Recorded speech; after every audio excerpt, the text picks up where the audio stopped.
second Knowledge Seekers workshop. And we have the Knowledge Seekers from the Spaceship Institute online with us here, and Mr. Keshe as well. He's another Knowledge Seeker. And tonight's main topic is going to be on the spacecraft and spacecraft construction. Okay, so we'll get into it right away here in terms of, I think we'll see what the Knowledge Seekers would like to say initially. And then I know there's questions from various people on technical things and whatnot as we go along here. I'll hand it over now to the Knowledge Seekers of the Spaceship Institute. Hello, good morning to all. We have a nice day today in Italy, and we will try to talk about spaceship in this workshop. We've got some drawings, some plans of spaceship craft. These drawings were made in 2012, and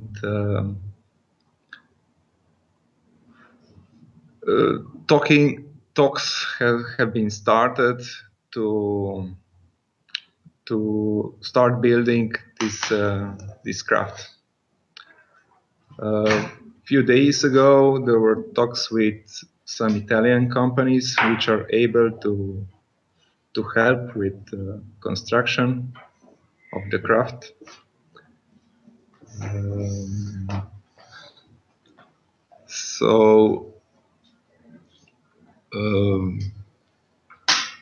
Actually, it was already last week then that what was announced on the radio show that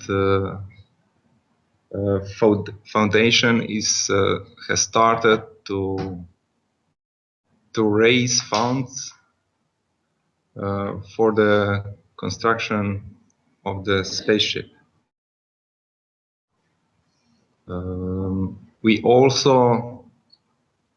are also announced that in May or June we accept the second generation of knowledge seekers who can help us with building of the spaceship. We need people with design capabilities, with knowledge of gas control, computer programmers, and other profiles. So this is for start from me. I will give microphone to other knowledge seekers. So buckle up. So quick question, do these guys for May need to pay 20,000?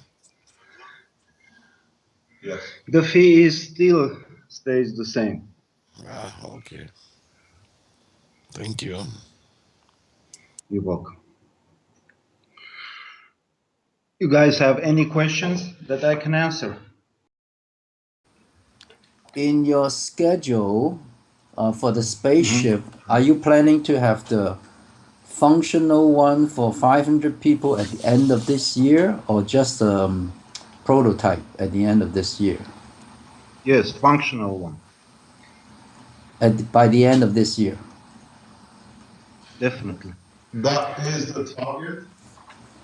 But the construction is very simple. We're going to load it up today. In the next few minutes, Mehran will load it up. As you can see, this is the design, which is on the USB key to the government. This is another release from what people have been asking us to release, what's been given to the government.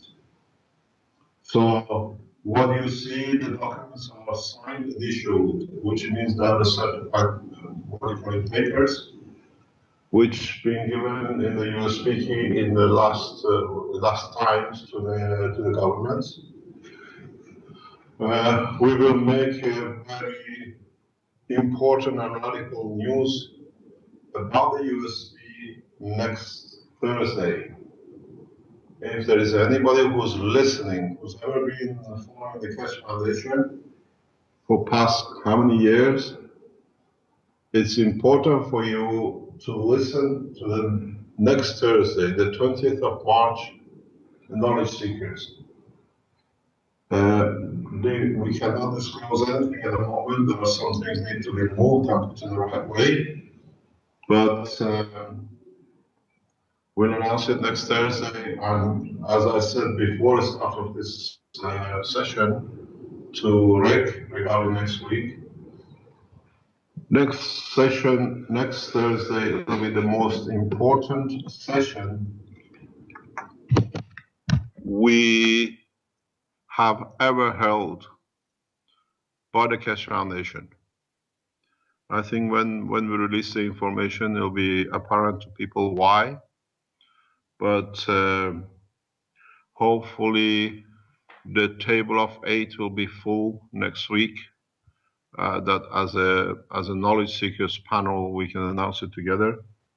Those who understand how the structure of the Keshe Foundation Space Institute run is that we have brought in 8 members of world public who become knowledge seekers, and the decisions for the foundation from now on sits with the 8 members of the panel around this table. So we should have 8 next week. This week, 1 is in, 2 are in Belgium.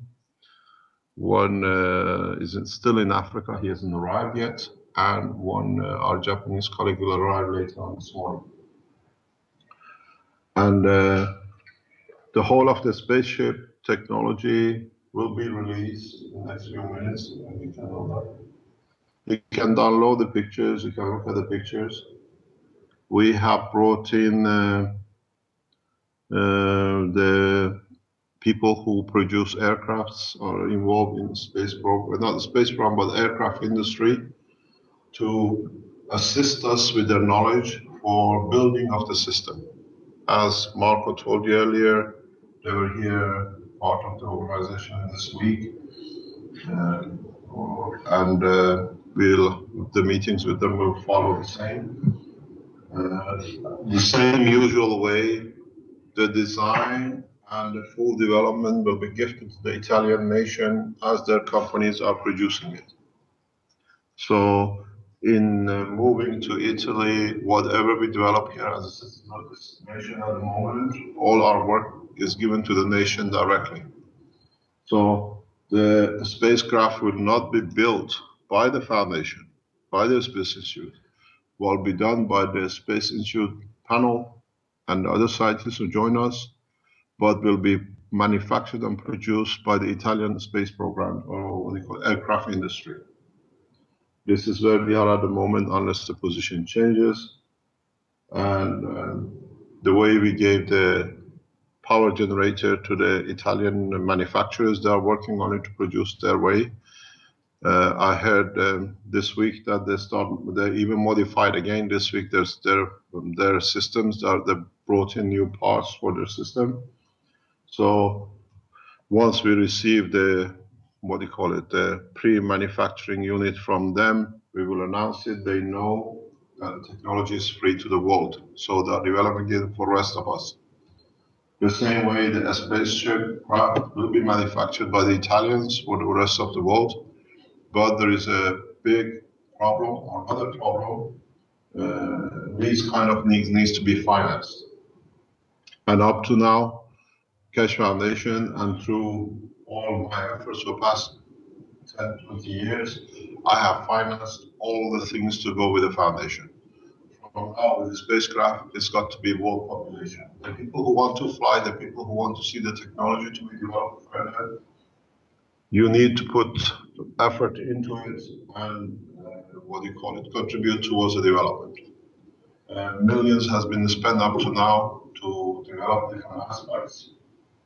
And now, if we want to keep the production of this craft out of the hand of the governments to control and be with the world population the way we are doing with the Italians, it needs all the people to contribute towards it. You want the benefit of it, you have to put something in it. The foundation has estimated about 50 to 55 million initial cost, and the Italian company will cover their part, but we see our part of about that amount. And we need to raise around about 1 to 2 million a week to meet this demand. There's no use saying you build the craft when it'll be built. It's from now on what we put in it. You have to find a way to finance this because this budget at this rate is beyond the capability of the foundation. Unless a millionaire gives us 100 million, says, okay, you can build it. So then they dictate what we have to do. They say what we can do. We done it in small bits. We financed it over years. But now to produce such a craft at a minimum cost of about 50 million, it needs world population support. Those who've been waiting to fly and hoping they'll do it for us the way everybody started to wait for the energy and then start for the materials. We are giving everything we're developing freely out, but the spaceship is a costly matter. Not only scientifically, it's producing materials. You're talking about the craft around about 40 to 55 meter diameter. You're talking about the construction of about 3 to 4 floors high. You're talking about auxiliary tanks, about 500 seats, and everything else which goes with the program like this. We don't have a black box, financing the way it's available to governments. As we said, this is the technology for the people, by the people.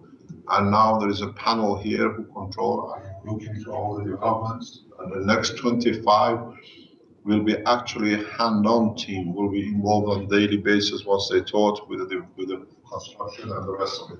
That's why we're bringing them in. So you're talking about a huge construction business. The site we have, hopefully by next week, the agreements will be finalized in so many ways for different aspects of it. But this is not, if you're waiting to be on a spaceship or seeing a spaceship flying at this size, it will not happen unless we receive enough financial support to be able to buy the parts. This is bolts and nuts and panels and screws and chairs. So from now on, this is what I said, this has become collective job. And we will explain more in the next week session. The reactor has a base, or I should say the spacecraft has a base. Has it been loaded yet? Yes, it's loaded on Spaceship Institute Facebook. We have uploaded Spaceship Institute design to Spaceship Institute Facebook site. I will put the link to the chat. So you can see the design now is available. The craft has 5 levels. You have a level -2 or the below level where the 3 control operational reactor seat. You have -1 level, which is above. This is where the mother reactor sits. Mother reactor, if you look at the design number 2 level, you see that what we call the universal configuration for flight is followed. Center reactor in the middle on the -1 floor. 3 control reactors on -2 level. Then this allows us directional and vertical and submergence with a full shield capabilities. At the same time, you have the auxiliary tanks, all the materials which is needed. These tanks will initially be loaded if we need to, but these are for extraction of the material in the space. So you forever have a continuous supply of materials which are needed by like water, oxygen, and the rest of the materials in a daily need. These tanks are not, as you see, that they are limited. It's unlimited resources now that we start the conversion technology. And so once initially they are filled in a space, they'll be renewed directly. These make us totally independent of need to return to Earth to add up or top up or load up. So as you see, they are connected in the design -1. They are connected to the central reactor connection because you make your materials like water and hydrogen and oxygen and all other materials directly in conjunction with the magnetic fields of the reactors. Interaction of the both magnetic gravitational field between the 4 reactors.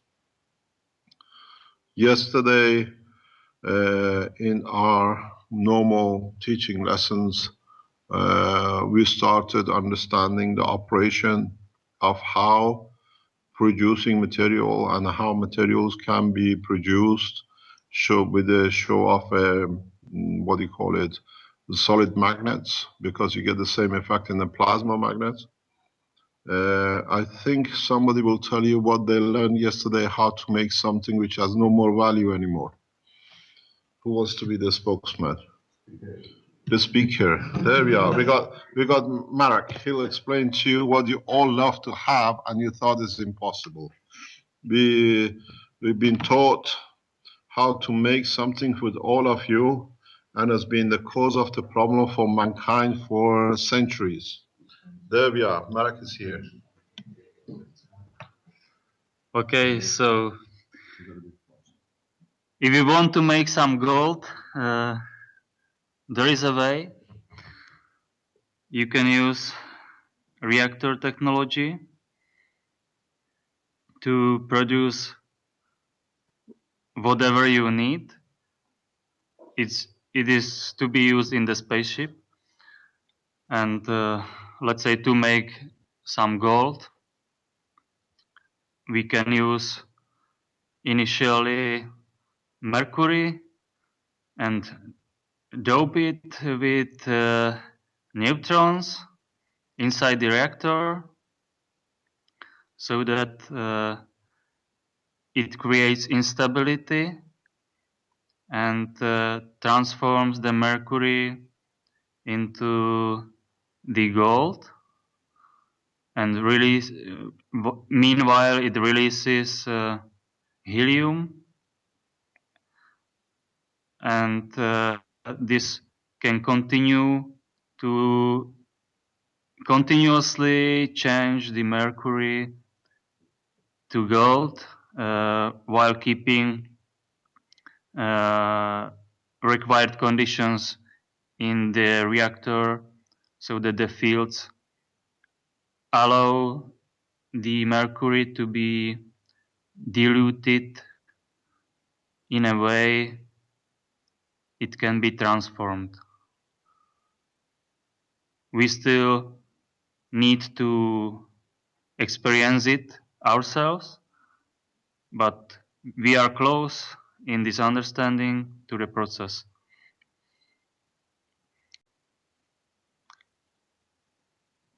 Any questions?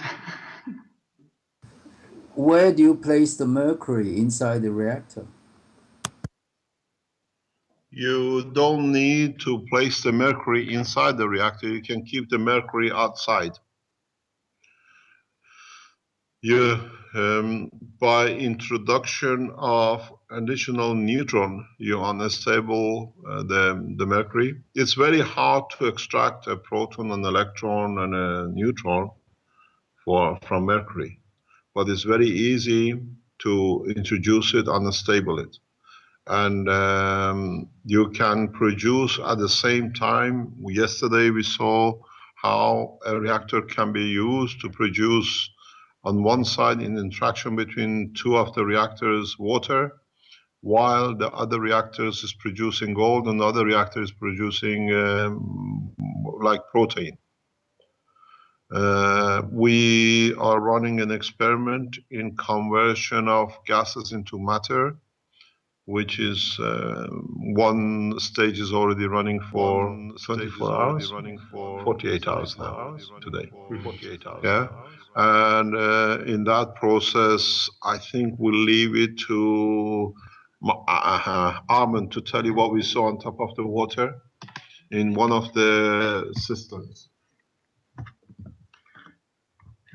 Actually, we made a video, and we made a video, and we're gonna release it soon, and pictures, and you can see that we created galaxies, and each galaxies, each galaxies, there's a matter being producing, and we saw fat, which one of the actually containers we saw fat, and it clearly shows that. But not each container, it's changing the color differently. So actually, we're gonna wait another 2-3 days, and we're gonna have another video that we can show you the change. We created actually new life. We started it new life, and it's amazing. It's so simple and it's amazing. Change of magnetic field, it's a totally different understanding, guys.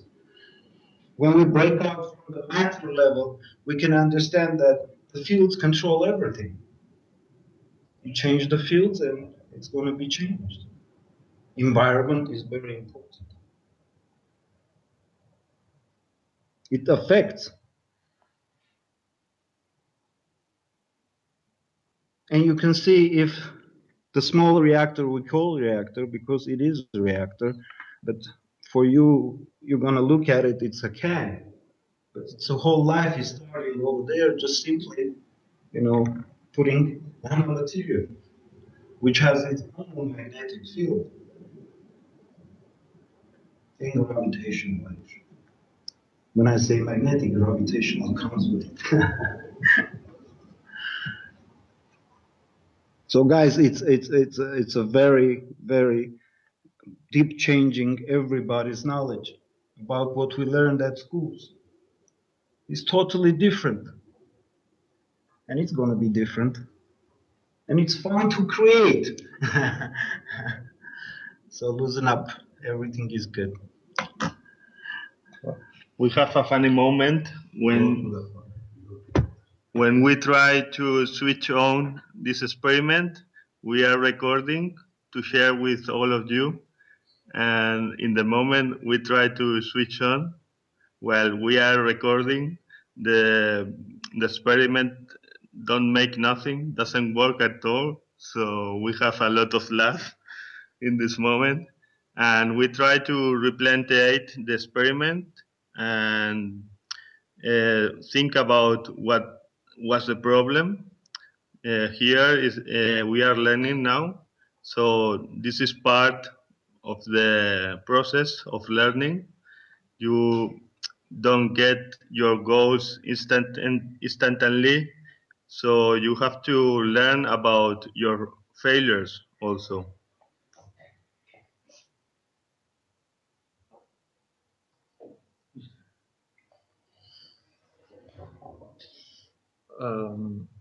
If we go a little bit into details of this experiment, I will try to describe a little bit of this experiment.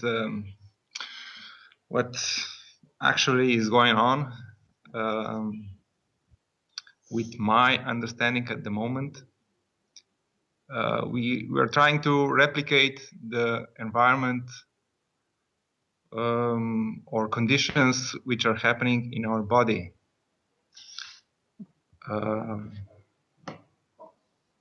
Actually, we created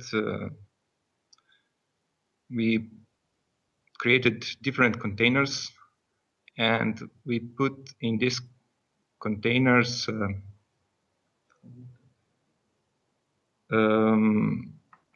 two different electrodes, one coated with nanomaterial, and one electrode is a single, just a metal. We used copper, but we can use also other metals. And we put in this container also salt solution.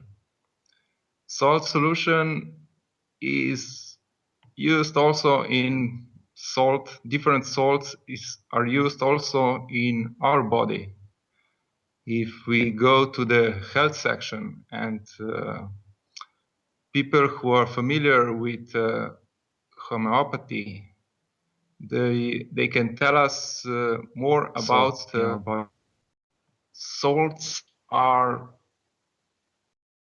conversion system from energy to matter, and this procedure happens all the time in our body.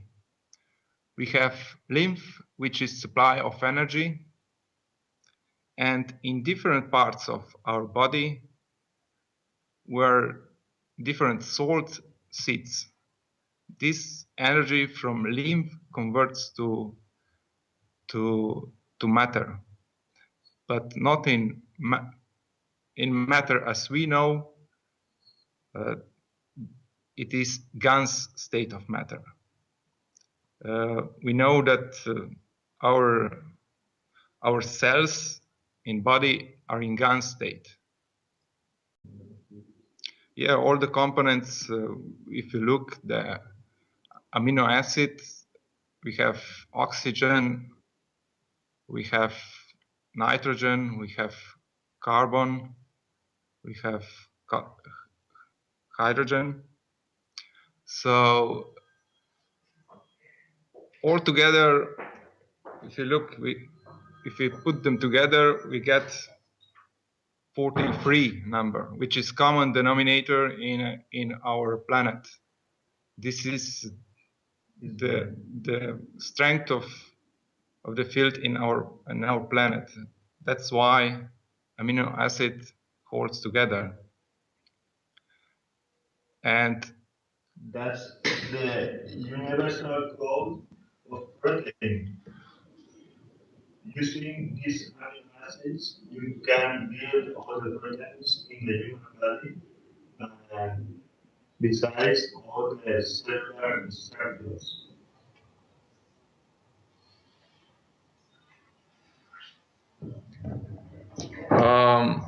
Maybe we can give microphone to other people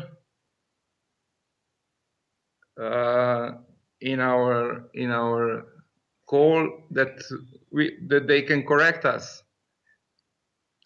Elia, please, you're a medical person, so I would like to hear your opinion. About what you say for amino acid, it's some kind of how to say, people will be not understand what you want to explain to them about the matter and Gans state in the way how you said, because you have to say that our body is made from different kind of gas state of Gans state of gases like a carbon, oxygen, nitrogen, and this different kind of Gans state of gases, when they mix it to each other, finally they made different kind of matters, how the Mr. Keshe said. Depends of level of existence of different gas state of these gases, we have it finally different kind of tissue, like muscles, like a liver, like a gallbladder, heart, whatever. And when the different gas state of gases mix it, depends of them density, they represent in matter world in different density. This is the different what you have to say, because lymph, blood, and different organs, all of them, they are matters, but they have different density. You understand? And different explanation of matter, because the lymph and blood, they are liquid, but they also are matter. And liver and heart and different internal organs, they are more solid, but they are also a matter. So depends how the gas state of gases will be mixed, what you call the salts. That is the clue for representing the gas state in matter world. I understand in that way. If I'm wrong, you are able to correct me. Everybody is right their own way, Elia. Yeah, I'm listening. We love to make this knowledge seekers workshop in a different way of Mr. Keshe. We like to make more dynamic because we are now learning and we want to learn from you. So we are at the point that I have to format all my biology and physiology knowledge to could replace for the new one. So that's very astonish for the people we have to build a new science in biology, physics, chemics. So we need to build together. That's the reason why we prefer to discuss with all of you all these topics, because now we are starting to understand in very different way. So the most important part for me is to be able to delete all your previous knowledge in order to be able to understand the new ones.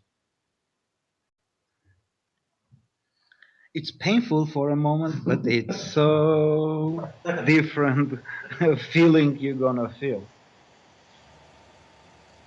Okay, so what is the right explanation then? Right explanation about guns? Yeah, because about what we're speaking about the matter and the gas state in the human body, and how the gas state of the gases makes the matter.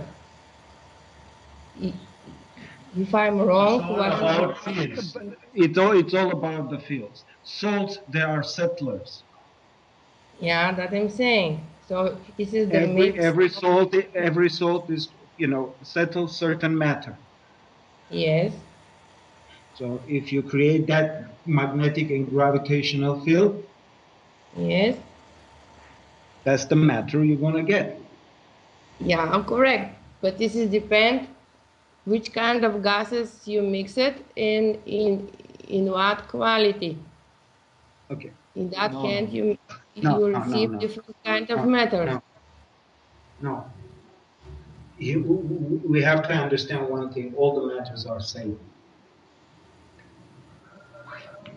If we what is matter? Actually, matter is when magnetic gravitational fields are lose some of their strength, and when they come to the strength of the matter, then we observe them as matter. In experiment that we are running right now, we have put salty water in our containers. So we have this salt condition, and the salt create the condition that make possible to change the fields into another state of matter that we call GANs. GANs is a very special state of matter unknown for the science in this moment, and it's like circles. It's like circles. It's like Millions of spheres, sliding each other. In very, very, very, very small scale. so the fields of the matter are covering the internal structure of other energies, so they become totally protect from the other energies. That's the reason, and you will see in a video that you can burn GANs, and you can touch in seconds, and you don't burn. So the pressure of the heat or other energies don't affect the GANs, because only are dependent of the inner gravitational fields of the matter that is covering the whole structure. So they behave like superconductors, and as I can see now, all the chemical reactions of metabolism occurs in this state. For me, it's so overwhelming in this moment that I can explain better. Okay, but the question is how this GAN state of gases, they are mixed and made different kind of tubes in the human body. And you try to explain on the beginning that how amino acid, how in them GAN state, they stick to each other and finally made a matter. So the question gravitational and magnetic field. Yeah, all depends on the magnetic force of each other. It's like bending in a chemical way doesn't exist. Like we understand. That's okay, but we have different kind of solid matter. We have a liquid state like a blood and lymph, and we have a solid state also. How the nature understand which one and how to combine the GAN state of gases to make different solid matters, liquid or more solid? That is the question. Because we are made. It depends on the environment, the forces in the environment, and the responsible are these 12 cells, as I understand now. Okay, what you mean about the embryology then? Of the different levels. Environment. So you have to say how they made it ectoderm, endoderm, and what is the difference between the combination of gas state. So because when they made it, different leaves of the embryo have some rules to do it and to combine the GAN state of the gases to have a difference. You understand? That is the tricky question, what you have to answer. 1 minute we can answer that question. But at the moment here we don't have capabilities to know everything. Which salt will create bones? Which salt will create skin tissue? Which salt will create muscle tissue? At the moment, we don't have this knowledge. That's why we need a medical person, biologists, who can do testings with this. With our simple test, it's impossible to do all the research or the explanation. That's why we need also other people who can help us.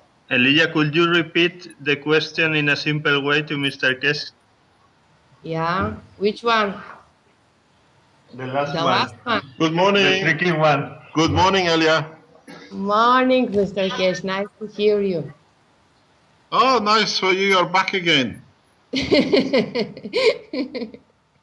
So the question last was because the guys told me I have some wrong point in my explanation.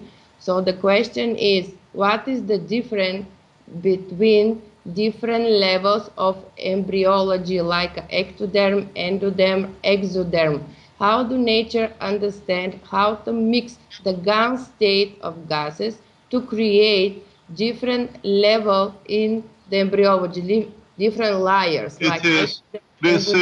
This over millions and billions of years, where the life started on this planet.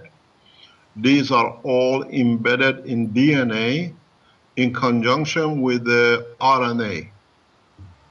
Okay. DNA carries the structural information, and RNA carries the knowledge, Yeah. or what we call like a soul, or you call it the information. Transportation of information. Yes, so that's why you have a RNA, you have a physicality, and you have a memory bank in the back of it. Yeah. DNA only carries, so in conjunction between the two, you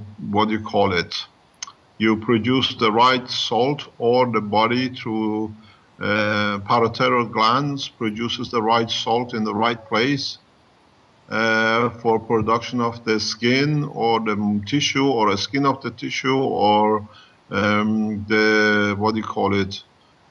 any other material which the body needs. Usually, in some cases, you don't need one salt, but it's a combination of two salts. Yeah. The heart muscle is a combination of 2 or 3 salts, which creates the right tissue, not hard enough, but not soft enough to be like a muscle, or to be like liquid, but flexible enough not to be like a bone. Yes. So, according to what strength the body needs in a certain tissue, through one of the parotid glands, and in conjunction with thymus, and with the lymph node, which is responsible for that organ, the right combination of mixtures of salt or individual salt is used to create that tissue. Okay. This part of the information of the combination comes from RNA. The physical change information comes through DNA. That's why you have RNA and DNA parallel in the same kind of helix. So this is the way, according to the environment where the energy is, the material is converted to what it needs to be. Okay, but the question was, did you know at the moment each one salts we have to combine to produce different kind of metals? For example, yes. In due time, I'll teach, but it's too early. These guys have just trying to stand on their legs. Don't ask them to run. Okay. But in time, yes, I'll teach you how to do it, because in the space, as I always say, you can't go to a passenger and say, "Can I have your heart, please, for the captain?" You should be able to produce, if you understand the combination the right way. You can even carry emotions to the heart through the RNA. So this can be done. Okay. This is part of the process of the development. I have to announce this is the next step in part of the process of teaching. If they allow us to stay online, and if they allow us to be able to teach, we teach everything. As you know, as I explained in the other workshops, there is it's a huge apparatus has run around trying to bring the foundation down. So we have to be alert and aware of it, because we are putting too much technology out. As you saw this week, For 3 seconds, they managed to load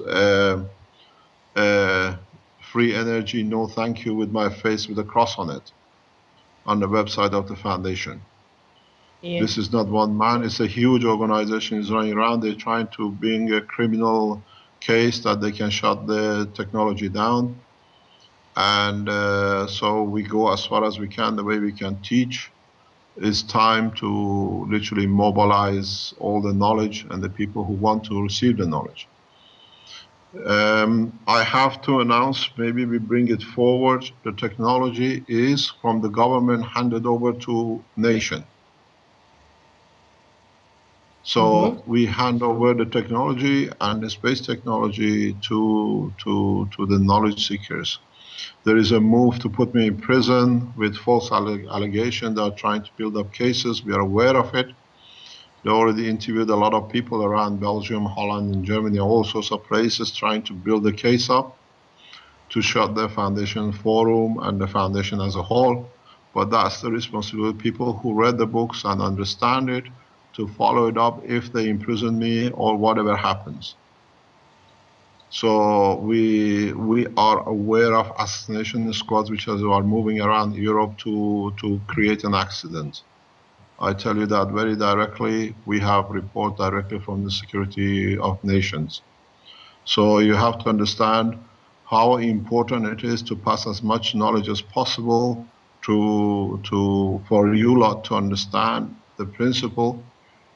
And in so many ways, the government of Taiwan has released the USB stick to its national scientists. So if anything happens to me, scientists in Taiwan have got the USB stick in their hands. So you as a public, you can go to the Taiwanese, we'll release their name and everything, that you can have access to the full knowledge. The medical patent, they have seen the patent number 5, they have opened it, and they're working on it. So if anything happens to me or any government tries, hello, can you hear me? Yeah. Yes. If anything happens to me with these cases which are trying to build up, the Taiwanese government has released a USB stick to its nationals. So the whole package of Keshe Foundation is open to world population. And in those patents, there is enough information to handle the medical side, to handle the nanomaterial energy production, and the other 2 patents. So we are not sitting back, we are monitoring. The knowledge seekers have seen how easy it is to use to produce protein in a simple, actually like a Coca-Cola bottle again, using the nanomaterials you produce. The spaceship program will carry on the way it is. They will try to block us, but the time of the old is finished. The time of what they've been trying to block us is finished. There is enough knowledge, there is enough books sold, there is enough patent go. We released the Taiwanese, that we asked the Taiwanese to release the full package of USB stick worldwide. It'll be done, but in a secure way. In a way, if what they tell us they received from the government is correct, this is what I said we have to check, then on a Keshe Foundation or on your Facebook channels, you post this. This will stay for millions of years, for thousands of years, for people how to do things. I repeat again, the move is done in Belgium and it's done by the same people.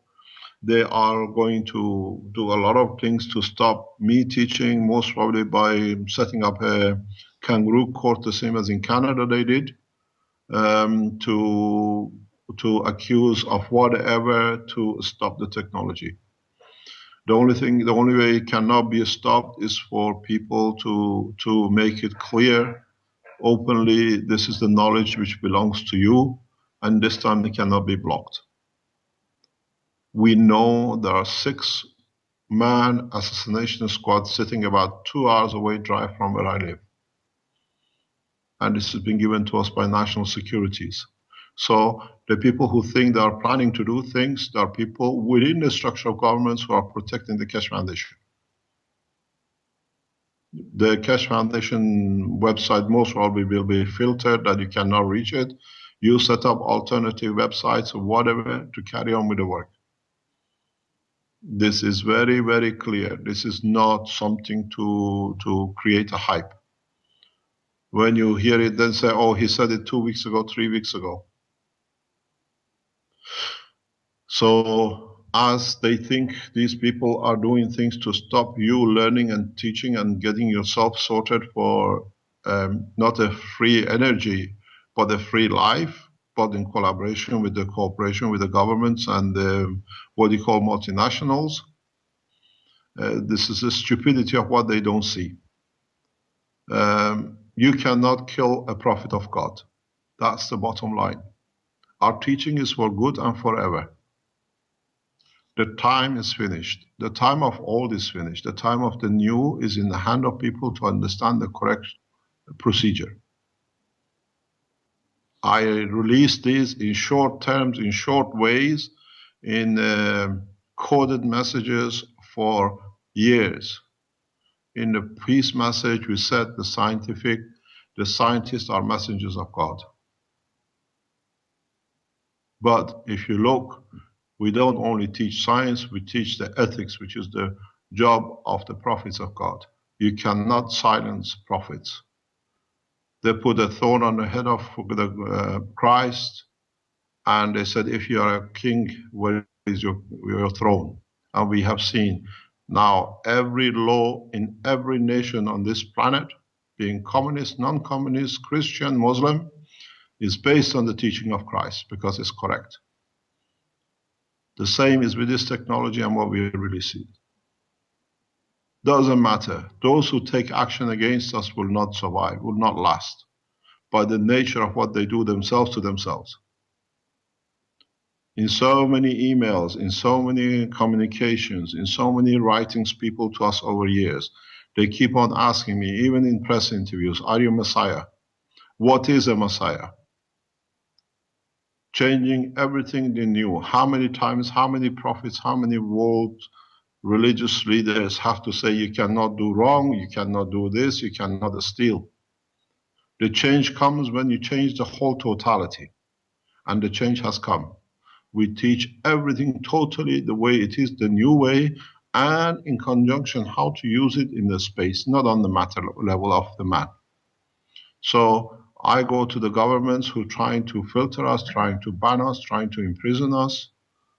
You banished, you imprisoned, you killed a lot of prophets of the past. Time is over. You will not succeed. Physically, you might think you've done, but I want to know how many of you will last it to see it. So the message is very clear. We go back to what we've done, what we are doing. My message to world leaders is very clear. Collectively, between Canada, America, European nations, you have put together a package to silence the Keshe Foundation. You saw what happened to Jesus, to what you call, to the Jews for what they did to Christ. They went for punishment for 2,000 years. You touch and you will see what happens to you as a whole. I have no doubt about what I'm talking about. Before you think to harm me or to harm the foundation, to harm the panel, you have picked up something which you do not even understand. My message to you is very clear. Do not touch what you don't understand, and do not touch the prophet of God. Because we know everything and we do not need to be there to understand. This assassination program you put in position, this blocking of the foundation, this all warrants of arrest you're putting together, what happened to Christ? You crucified him, but now he rules the world. Our time has no dimension. That's my clear message. And if those people who don't understand or pretend not to understand, they say you call yourself a prophet or Messiah, I don't call myself nothing. But the message what we brought, it will last beyond the kings who are temporarily on this small piece of a dust of the universe. I'm very clear to His Excellency President Obama, stop the procedure of planning or your government or Canadian government or European government to block us or for my assassination. The body will go, but the soul will be here and you have to live with it. Thank you very much. We go back to the spaceship program. If you look at the second floor of the, or what we call the zero floor of the space program of the spacecraft, this accommodation is a 40-meter diameter with seating facilities and a control room. And this control room, these seating facilities, you can accommodate in a circle. These crafts do not have a front and a back. So if you're moving in one direction and you think you're facing the direction of motion, immediately, if you want to go in another direction, you don't turn the plane around. You just change the direction of the field force in one of the 3 reactors or 4 reactors in combination. So the seating capacity in these systems is not foreseen to be like an aircraft facing one direction. You can make them that way, but it is very much circle, like a football pitch. And that's why you can carry a very large number of people. The feeding in these processes is very, very simple. You absorb most of the energy from the environment of the craft. So you'll find out you don't need to produce that much food to sustain the body. You create through your reactors energy which is in the dilution position that the body can absorb to live. So, as I always said in my talks, what we eat is 20% of the total energy we need for sustaining the physical side of the operation. 80% of the energy is absorbed by the brain and the skin directly. So, in so many ways, your brain, your skull, the skull on the head of the man, is a filtering system for the energy which, through the liquid of the brain, balances that the body can absorb. In these crafts, you feed your passengers through the same way.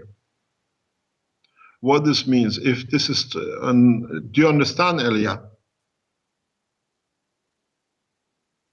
Yes, sir. I'm listening you. Okay. In this process, I've said this before.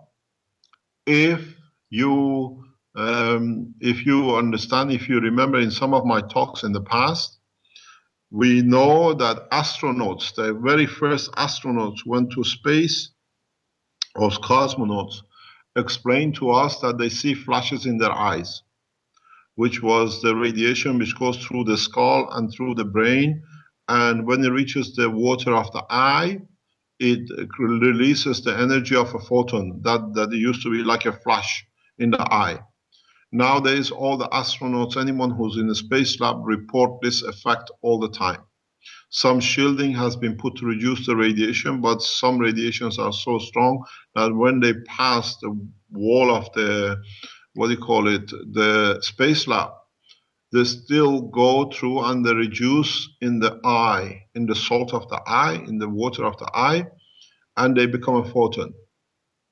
So, by the same principle, you understand the energies of the brain, most of the energy of the brain, what a brain needs to work for its function, is absorbed through the same kind of radiation which go through the skull and they reduce through the salt. and they get absorbed by the body or by the brain. So in reality, you can do the same thing in your aircraft. In your spacecraft in the future, you do not need to sustain a large mass food consumption, because the food is to create that energy. You can feed your passengers on all the floors, literally through the environment, majority of it through the environment. You don't need to carry all these, what do you call it, pre-packed frozen foods and dehydrated foods. You don't need to change anything to be able to produce different materials. You produce one material, which is the easiest one, is the breathing of the CO2. Then you convert the gas of CO2 in the flavor and the food you like to have. Because the human being breathe out CO2 that continuously supply you. So you need to have a good supply of nitrogen and a little bit of oxygen. And the rest, the breathing out of the man is exhaling, will give you, through the conversion which the knowledge seekers are doing now in the lab, through a small salt or magnetic field of a salt into a matter, and then you flavor the matter or you change the matter the way you like. You shape it the color you like. Because as you know, at this moment of time in the food industry, all the colors of the foods are homogeneous. You can buy a bottle of ketchup today, and you can buy a bottle of the same brand ketchup in 5 years' time. They look and taste exactly the same. The color is always the same. As we are all men of life, we go to shops, we buy tomatoes this week, and it's not the same tomato next week. It's different color and shape. So how they achieve this homogeneous color, this is done through the coal. All the colors which are used now for most of the colors, 95% of the colors used for coloring food is produced through coal, through the carbon. And you can repeat the same process to the man when he breathes out CO2. You can use part of that carbon for coloring the food. You wanted the banana color, or you would like it the steak color, or would like it to be the color of a vegetable. So it does not need to be, because in a way, the material which you absorb or which you produce as a gas of CO2 is already in a state of the gas. So when you eat it, it releases its energy directly to the body in a gas state, which the body is built of and made of. If you remember in my previous talks, I say the minute you touch the CO2, you taste it. The minute you touch the gas, you taste it. Why? Because its gravitational magnetic field is in the gas state, is in the state of your own body. So this explains more in the bits which we've been teaching past months and years. Why? Now everything comes together. So you will find out in most of these control systems, you need to only produce 2 or 3 materials as a reserve. Fusion does not happen in the universe. At the moment, man has the biggest problem fusing 2 atoms of hydrogen. How can they fuse to make food of, let's say, nitrogen or whatever, or calcium? The way you do it, you achieve gas state, and the mixture of different gases, you achieve the release of the energy in the level which the body needs. It will do it internally itself. So you convert the conversion of energy to gas, and then when you eat it, it becomes gas back to energy which your body needs. It's a much simpler process. It's not in a matter state. Matter state is conditioned to the environmental magnetic fields like temperature and pressure. GANs is independent and is independent of the environmental. In the videos which the knowledge seekers are making, then we show how we do everything to try to destroy these GANs once they come out of the Coca-Cola bottles. You can put acid on it, you can put caustic on it, you can do all sorts of things with it. You cannot destroy it. Because when you convert energy to, or gases to GANs, you release energy. And if you can put back the same energy in the GANs will convert back to the gas. This is why when we cremate the body of the man, we are left with the salt. Because part of the process of burning the fire gives the same gravitational magnetic field back to the GANs for it to be converted into a gas. So in fact, if you can control a crematorium where you cremate a body and you can absorb all the gases and hold them and put them through the salt position, you can have the body of the man back. But you got to know which part goes where. This is the reality about the creation. As much as we call about the conservation of energy, this is the conservation of magnetic gravitational field. So if you cremate or you burn something, because you give the same gravitational magnetic field energy back to the GANs, it converts back to the gas. And if you get the same gas and put it through the same salt processing, make it a GANs, where through the salt you absorb or you release part of the gravitational magnetic field of the gas, which we use it to run a motor or we show it as a light, then you have a GANs. This is the secret about the creation. Up to now, you are used to pressure and temperature to go from solid to gas to liquid, or solid to liquid to gas. Depends which one combination of which two or one you use. Now, the new conversion is taking or adding to the mass of the gravitational magnetic field of a matter. If you bring it into a plasma condition, you put as much as you like a plasma of plutonium, or you can put a plasma of a neutron, and you get a neutron or you get a plutonium. It's just the size of the entity, the quantity in it. As I always say, it's a quantity in the entity. Proton, neutron, electron. You add more of the same in a plasma, you get a bigger plasma with a bigger. So for a gold, you have, we call it, so many electrons and so many protons. For hydrogen, you have 1 or 2 electrons and protons. So if you understand the size of the package, you just add that number into the package, you get what you need. It's very much like making an ice cream.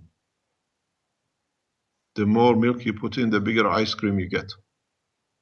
With this process, the same thing is the more you put energy and magnetic field, gravitational field of an entity, that's what you're going to get.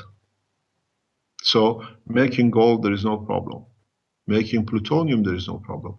But if you need it, it's in the holy writings, in the scripts, that say the maturity of the man will come when he understands the transmutation of the matter. And now man is matured to understand the transmutation of matter, how you transmute from one to another. So the man at this stage is matured enough to rejoin the universal community. Those who want to keep us illiterate and in the village of earth, they are doing their best to stop the foundation. If you want to stay in a village and be like animals killing each other every day for a piece of land or a piece of food or how many grams of gold, carry on. We have opened the knowledge of God and the universe to you all. And you have to understand how simple it is. Man has reached the point of maturity. But like every family, when we have a child in the first class, you can't teach him about chemistry, which is secondary, and you cannot teach philosophy to a 1-year-old child. The human race is in the different ages and different classes, and as they mature, they understand more on that one level to another. And there is enough men matured with the support of what we see now as the internet to be able to make the first excursion and join out of this village of Earth to universal community. This has been my job. This is the responsibility I accept as a prophet of God to do. And I think I have accomplished it. There is a little bit more time to do. Does not matter what people try to do to me. Till I do not finish, there is no time to live. And I decide the time and the place and not the human race. Very clear. Very, very clear. Our job is to make sure this process goes through smoothly. All the kings, you lose your crowns. All the presidents, you'll beg for the space to have a hole to live in. But our rules and our knowledge will be forever, because this is the way the universe works. If you look at the structure of the matter of the spacecraft, the structure can be anything you like. Aluminium, fiberglass, steel, wood, because it does not matter what you use. The reactors create a gravitational magnetic field which the matter will never come in touch with its environment. So you create a gravitational magnetic field which holds the gravity as 1g in one section of the passengers on one level. And then you change gravitational magnetic fields of the destination point in level -2 in the direction of the attraction. What you do, you don't burn fuel. As we always said, in the reactors number 3 or on the 3 reactor combination of universal system, you create the gravitational magnetic field of the destination, be it next planet, be it in the center of a sun, be it another galaxy. You get attracted to that point because you tune into the magnetic fields of that position. Are we still online? Can you hear me? Yes. Yes. So, in fact, if this is yesterday, I showed the knowledge seekers the difference between a solid magnet and a ring magnet, what we call the O-ring magnets. If you want to understand the working of a plasma, buy different size dimensions O-ring magnets and stick them together that you can make a sphere inside or elliptical shaped plasma inside. Then you understand how your reactor works. Yesterday, luckily, John had a small spherical magnet with him in his pocket. He's got a bunch of them. He makes different things with him every day. We put one of these spherical magnets, behaving like a plasma, in a see-through sphere. And I showed how we can and how the difference is between using a solid magnet to change the structure of or movement of the plasma, or use a ring magnet. And they've seen how easily the magnet, the spherical magnet, moves inside. The spherical magnets, inside the spherical magnet, is very much the behavior of a plasma. In the center, there is a rush, there is a stronger magnetic field. You call that the principle. Between the center and to the wall of the inner part of the ring, this is your transition. And the ring is a matter state. If you understand this, you can do the same thing with the plasma inside your reactors. What this means, you can push your reactor plasma to one side in conjunction with, let's say, one of the reactors in the lower floor that you would like to create gold or diamonds or whatever from that space structure gap. You push the plasma, you compress the plasma to another side to another reactor, which what we call it, let's say reactor number 2 in the -2 floor, to produce different things. But this is very much materialistic. In the long run, you will learn you can do the same thing in your reactors and outside your reactors. So to understand the same thing, go back, use the magnets, use the ring magnets, use solid magnets to create and control the protein in the body of the man. This is how we use magnets in our medical side. Understanding. The Belgian police has been going around telling, it's only magnets, it's fooling everybody. It's just selling magnets. But if we sell magnets and we understand the process of a magnet, how come people can walk? How come people can do things which they couldn't do before? It's understanding the structure of the plasma and where you put the system. If this is too far-fetched for you to understand, go back to the human level of why people go to certain springs and they say the water from the spring is good for the eye. Or they go to another spring, they take the water, say this is good if you have a cancer. And they go to another spring and they get water, they say this is good for rheumatism. Think, where has the water been?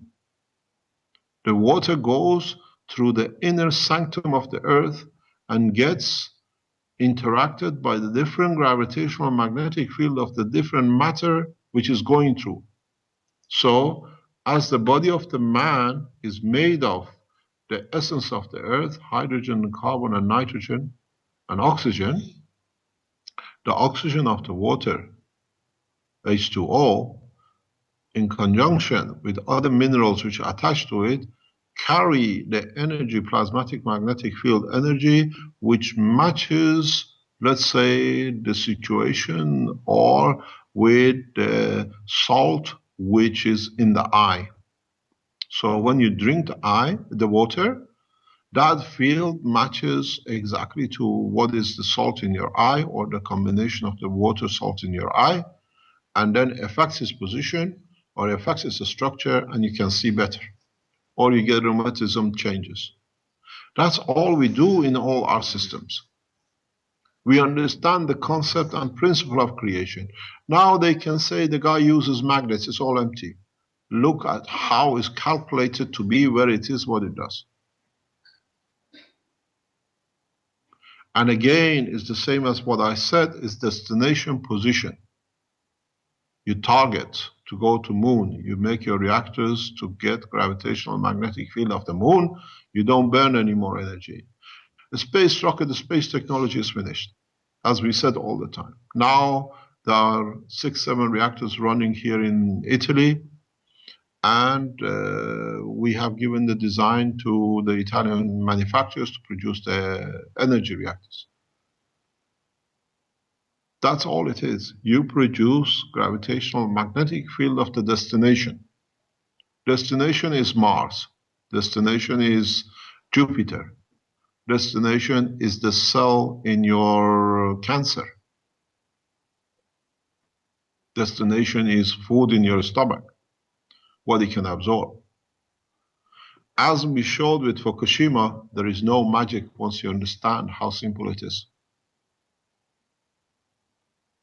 So in your reactors, you can use your reactors, the combination of different fields of your reactors, if your passenger gets cancer, to sort the cancer out. You create the destination of the cancer, the cell, you can measure it, and what do? You can saturate it, or you can give instruction to place which controls the solidity of the matter in your body to not to solidify, not to become cancer. So your reactors in your spaceships, what we are going to develop, can be used in different way as your medicine system, as you produce what you need. Now you understand, in this graph which we now set out to produce, everything a man needs to be independent of this planet is in the hand of the man. Those who want to block us, to assassinate us, to stop the technology, are the ones who want to tie us to this planet, that they can abuse us. Where the man has the freedom to do what he likes in the freedom of the space. And I warn those leaders, I warn His Excellency President Obama, American government, Canadian government, and the European government. If we call for help, there'll be no nation left.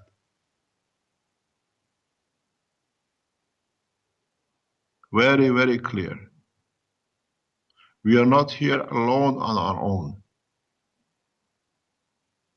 And if you have not understood this by now, you will understand this from now on. Work with us. We support workforce. We support new technology. We support new energy system. Your governments become richer because of us, not financially, but intellectually and morally. All these reactors, all these technologies create millions and millions of new research opportunities. It creates opportunities beyond the dream of how much gold you want to put in the reserve. Block us, we wipe you out. Not me, but the process is very easy. You do it to yourself.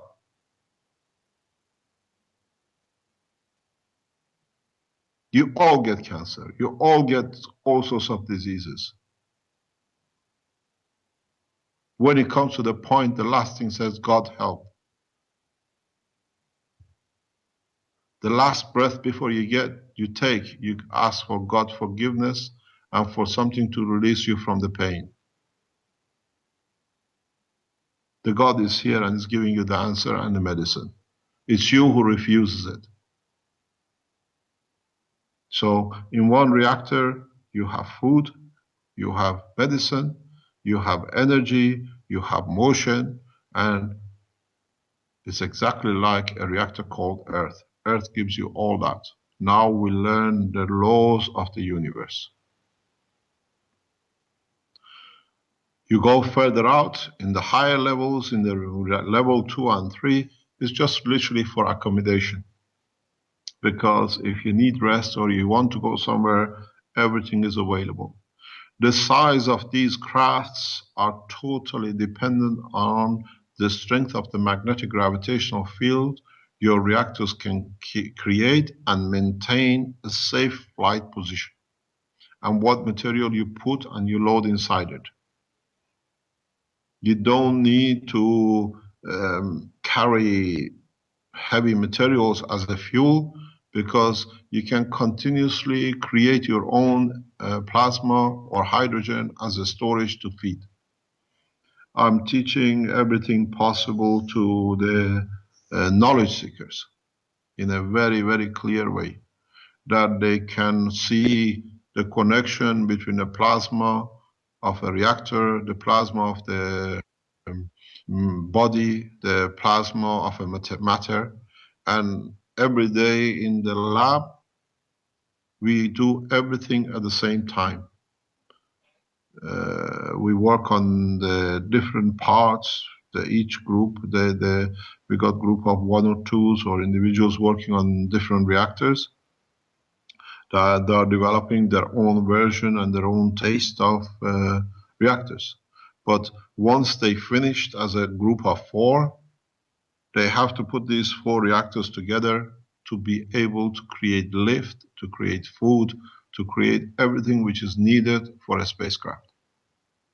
So one is brought his reactor from Slovenia, and it's all steel. We're trying to produce matter inside it.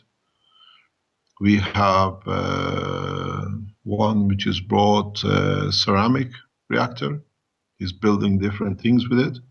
The ceramic reactor, because it's an earth material, will be good for producing food from the earth, or it allows us to produce matters which man likes to eat. I'll explain that in the future. That's why I support the ceramic reactor, because it will have the taste of home. It will have the taste of the food we get from this planet. Then we have a reactor which is made by the Iranian engineers in Tehran when I was there, which is made of plastic. And we have an American citizen and a Czech Republic citizen together working to make it to work, to fly, to lift. And then we have another reactor, which is a combination reactor between plastic and copper. It's a very specific. The copper one was built by the Iranian scientists in Tehran, and the plastic one was made by the scientists in Antwerp, and one half of it was built by a bunch of scientists from Belgium in west of Belgium. And that is a combination reactor. We put the 4 reactors together on the universal table which we have in one of the labs, and together working, they can fly, they can move. This is to show that creation of plasma and creation of food and creation of motion and energy is independent of the material which contains the plasma. This is a simple way. As we said, the slavery to matter with this technology is finished. They have shown, they have been taught yesterday how to create gold, how simple it is to create gold, which has been the mystery of the man to do. The process has been explained, and now with the reactors they can produce. Yesterday they have seen for the first time how easily you can convert the gases into protein. And then they find out that today, maybe tomorrow, that the protein will disappear because the system condition changes. The protein, which is the nitrogen, gets dissolved back into the matter. So every point of the teaching in respect to these reactors, the space technology and the craft, is done collectively. It's not done by one person. Because people who sit around this table have to understand everything. And they are taught the ethics, and they are taught the consequence of their decision making, psychologically, pressure-wise, and the rest. The same as with our medical reactors. They are all, if you decide, can interact with RNA and affect their psychology. If you look at your own brain, you have the inner brain. The inner brain is your RNA. The outer brain is your DNA. So you connect the two together, you can create the body of the man with the essence of his life, which is his center, anywhere in the universe. In time, man will learn you do not need to carry the physicality if you can carry the part of the ethics, what we call the center brain. This is far for man to understand. It's beyond your understanding, but in the very near future, the ones who use this technology and take to space and then come across the other people of the village of universe, they will understand how easily it's done. I go back to one thing because this is important, you'll understand very soon. I go back to the governments of United States, to the Canadian government and European EU. Stop this process of assassination and trying to build up a court case against Keshe Foundation. You can take me to court, there is no problem, but you cannot stop the knowledge which is released and is in the hand of the man. If you don't understand it, it's your problem. The table of knowledge in the foundation is open for you and your scientists. I have sent an invitation to Mr. Dallas Benhoff in Boeing Corporation, which is a connection between NASA and Boeing, to bring scientists from Boeing for development of the aircraft. I have sent a direct invitation to NASA, to Mr. Nelson, who invited us to NASA to join us to teach, to learn, to develop. My invitation goes to the Iranian Space Agency and Iranian aircraft industry. Join us on the table the way you did in Tehran. We can go further. The same goes with the Chinese Space Agency. The control cannot be in the hand of one cult. Now, the Chinese are developing and the Taiwanese government has released the technology to its people. You try to get the cat back in the bag. Impossible. I asked for Taiwanese scientists who received the key, and they say they received it from their government, the USB stick with a 5 patent. Please release it today on the internet. Please release all the patents. If you confirm you received it, and what you sent to me confirms you know something about it, release it. Do not wait for our appointed time of meeting and discussion. We'll discuss it further. You know who you are, and we know who you are, and the authorities know who you are because they monitor my emails. Please release the full USB stick into public. You have my right, you have my authorization. Any questions?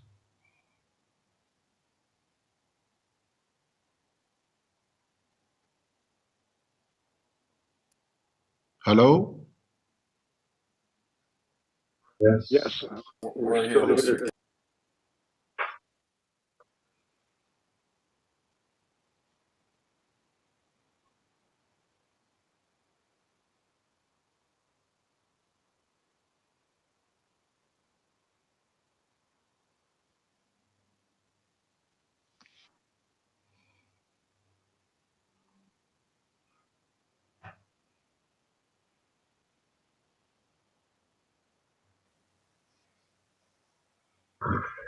I have a question. Who's speaking? I'm here from the Netherlands group, from Belgium. Yes. Yes. And I'm busy with the nano layering. I made some videos of it, and I wanted to know if I made some mistakes. I don't know. What have you done to it? Can you repeat, please? I've made videos of it. It's on my YouTube channel. Yes. And I wanted to know if I made some mistakes or something. I have not seen it. I'll look at it and I'll tell you later on through the knowledge seekers. Okay. I have another question about the amount of the gases or the hydrogen in the reactor. You talked about the start pressure 1 bar. Before you told us 1 centimeter tube is the amount of gas is too big in it. Yeah, it's a little bit confusing. I tried several things to reduce the amount, but that's not really clear. The way I usually do the process, you have to understand. Once you coated your reactor, once you sealed your reactor, you create a very high vacuum in it and leave it for a day or 2.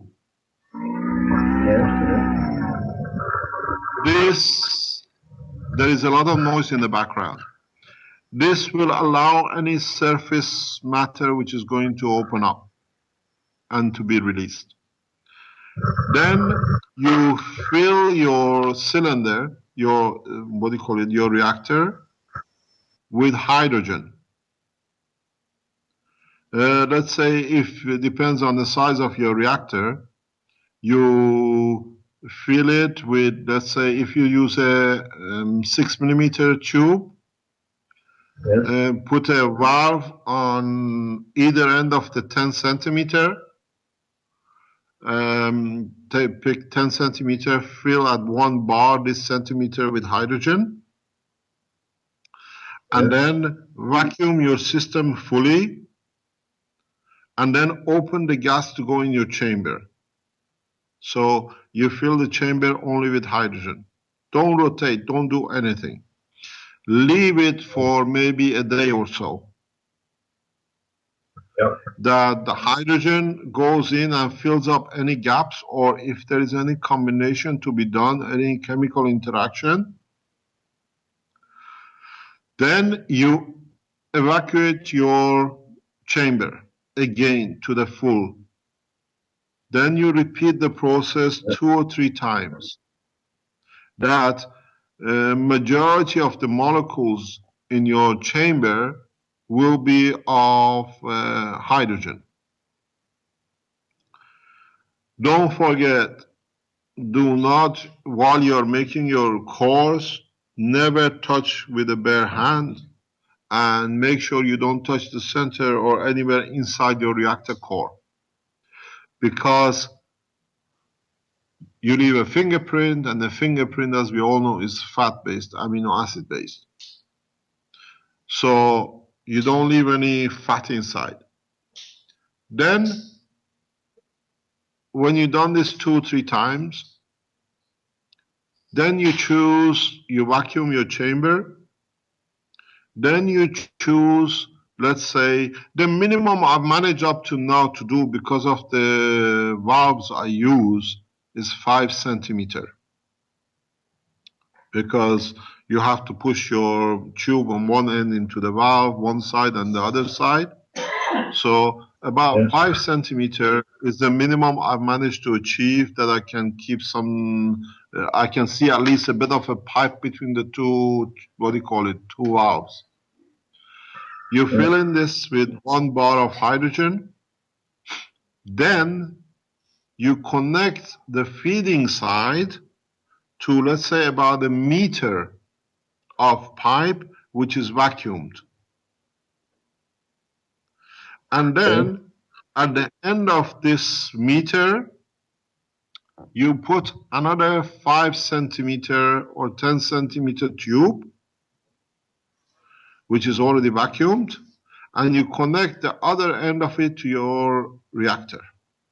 So before you start your procedure, you have your gas tank. You have a valve which controls the gas from the tank to the core. You put a 10 centimeter pipe. You put another valve. This is the control that you have 5 centimeter or 10 centimeter, you decide. I do it 5 centimeter because it's much easier later on. So first valve, the tank, first valve, 5 centimeter, second valve, 1 meter of 6 millimeter tube, then another valve, then 5 centimeter, then another valve, and then a pipe to your reactor. You have to devise a way that somewhere you can, from the first valve, after the tank, you can vacuum the whole tube, all these parts plus your core together. So what do? You open all the 4 valves in a way, but you usually have to have a valve at the point of your reactor core too. So your plasma does not come out, but does not backfeed, so plasma stays in the core. So you have a valve by the core, you have 2 valves for the pipe, you have a meter, you have 2 more valves. You open all the valves and you vacuum your pump. All the time you work this way. Then you close when you reach your vacuum, you close all the valves and you open the first valve from your hydrogen tank. You feed 5 centimeter you feed the gas into the 5 centimeter tube, you close both together, you allow the gas to settle just for a couple of minutes. Then you open the valve and you release the whole gas in the 1 meter tube. So what you do, you expand the gas in 20 times more volume. So the gases open up. Then you open the third valve, which opens to your second 5 centimeter, and then you close it. So whatever gas is expanded in the meter, part of it goes into that 5 centimeter. Then you open the valve to your reactor and you open the valve from the 5 centimeter to the reactor. The vacuum condition in your core will suck this, whatever is in that 5 centimeter, into itself. So this becomes the first load for your reactor. This plasma, this gas, because you've done all your vacuum and gassing of the hydrogen before, it becomes your first loading. And most of the time immediately gets absorbed, or it goes into different, whatever you call it, in the body of the reactor, or in the space of the reactor. Okay. There are 2 points. Before you start vacuuming, or during the time you vacuum, before you start the first load of the last 5 centimeter, you run your reactor for about 5 or 10 minutes. That if there are any heavy gases left, any heavy material left, due to centrifuge, will go into the nanomaterial. This is one of the reasons we use nanomaterials, because it's like a sponge. So these materials don't stay on the surface of the nanomaterial. Through the gaps and holes, they get pushed to the physical boundary of the core in the back layers of the nano layer. So what you get in the outer layer, in facing the hydrogen, is more or less pure surface. Now that you've fed your hydrogen in, the hydrogen opens up to the full volume of the nanomaterial. And as it's opening up very slowly, due to gravitational magnetic fields and the porosity of the nano layers, which are mostly in the gas state, electrons are absorbed in these gaps because they are more or less of the same matching. It's filtering. So you're going to be left with some plasma. If you have tools to monitor, you'll find that every time, or the first time you feed the gas in, you will see a drop or change in the flow of magnetic field of your plasma, which means the plasma is literally acting and pushing into the nanomaterials, very much like piezoelectric, puts pressure on it, they release some of their energy, you can pick it up. This shows you created the plasma or not. One of the tests you can do is that you again repeat the process. I explained this yesterday in the lab. You make sure, this is very, very important to understand. This is more important than anything else if you want a stable reactor.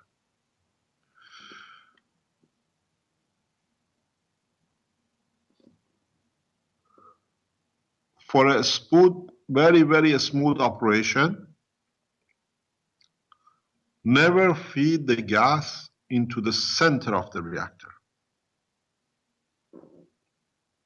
Because by laws of centrifuge and gravity and magnetic fields and vacuum, when you already create the plasma, and you feed your second cycle of hydrogen in, the hydrogen has to go to the outer boundary. So it has to pass through the plasma which you created, it collapses your plasma.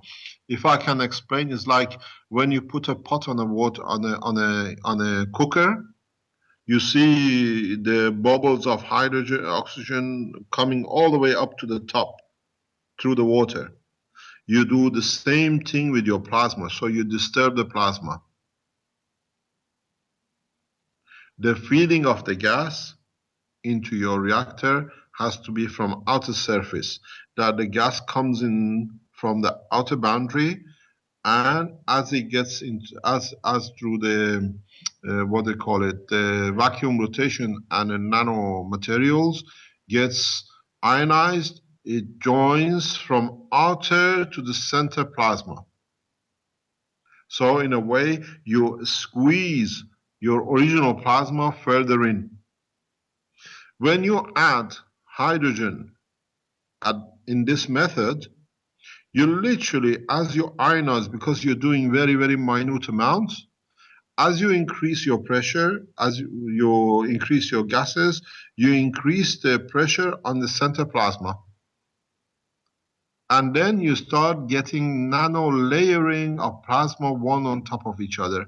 If you build enough pressure, by experience you will learn, single core reactors are the best reactors for movement. Because now you create the same condition by different magnetic field strength of plasma over each other, the same condition at the center of the sun. On Earth, we have the partition, what we call the solid core. In the universe, in the magnetic field in your body, there is no partition. The partition is created due to difference in gravitational magnetic field strength between layers. And as they interact with other layers, they create the initial gravity. In a space technology, you do not run multi-core reactors by the solid partition. For teaching, we use it. But in essence, even I was teaching yesterday to the knowledge seekers, you do not need to increase pressure. With using your second or third reactors outside in what we call the -2 level, you can pressurize your plasma to create sudden increase in going, for example, from the matter or from the lower transition strength to higher transition. Because you reduce the size of the plasma, it becomes strong. You increase your gravity magnetic field in a very rapid way in a nanosecond, and you do not need to, do anything else. You do not in the space technology gravitational system, you do not control your plasma for gravity by feeding materials. You control your gravitational magnetic field by squeezing and increasing the layers pressures on your center plasma, because it's always there. And your magnetic field production for the energy is in the same way. So you have to understand the operation. If you have a central column which feeds into a reactor, you need that central column for something else, but you got to make sure that your gases are not released through the central column tip. The gas has to be released where the central column comes into the core, at the right edge interface. Otherwise, you create a plasma and then says, oh, it doesn't work, because you created that bubble at the bottom of the cooking pot, and that bubble, due to gravitational magnetic field and due to rotation of core and through the vacuum condition, has to go to the outer boundary. So it has to go through your plasma. It disturbs the plasma. So you collapse the plasma, now you made a thicker layer, now your plasma is not in touch with your nano layer to be kept as a plasma, so you lose your plasma, so the system doesn't work. The process, you have to understand what you're doing. But we keep a center point in the plasma, nano-coated, because in fact we allow continuous, what we call like a principal point in the center of reactor. By keeping the central column in the center, and when you put nanomaterials on it, you don't allow your plasma to bubble. The reason for central column nano-coated, the way we always said, is not there to feed the gas in. The purpose for it is to have a center point that in high transformation, you keep a stable plasma. Your plasma doesn't go out to wobble and touch the walls and all sorts.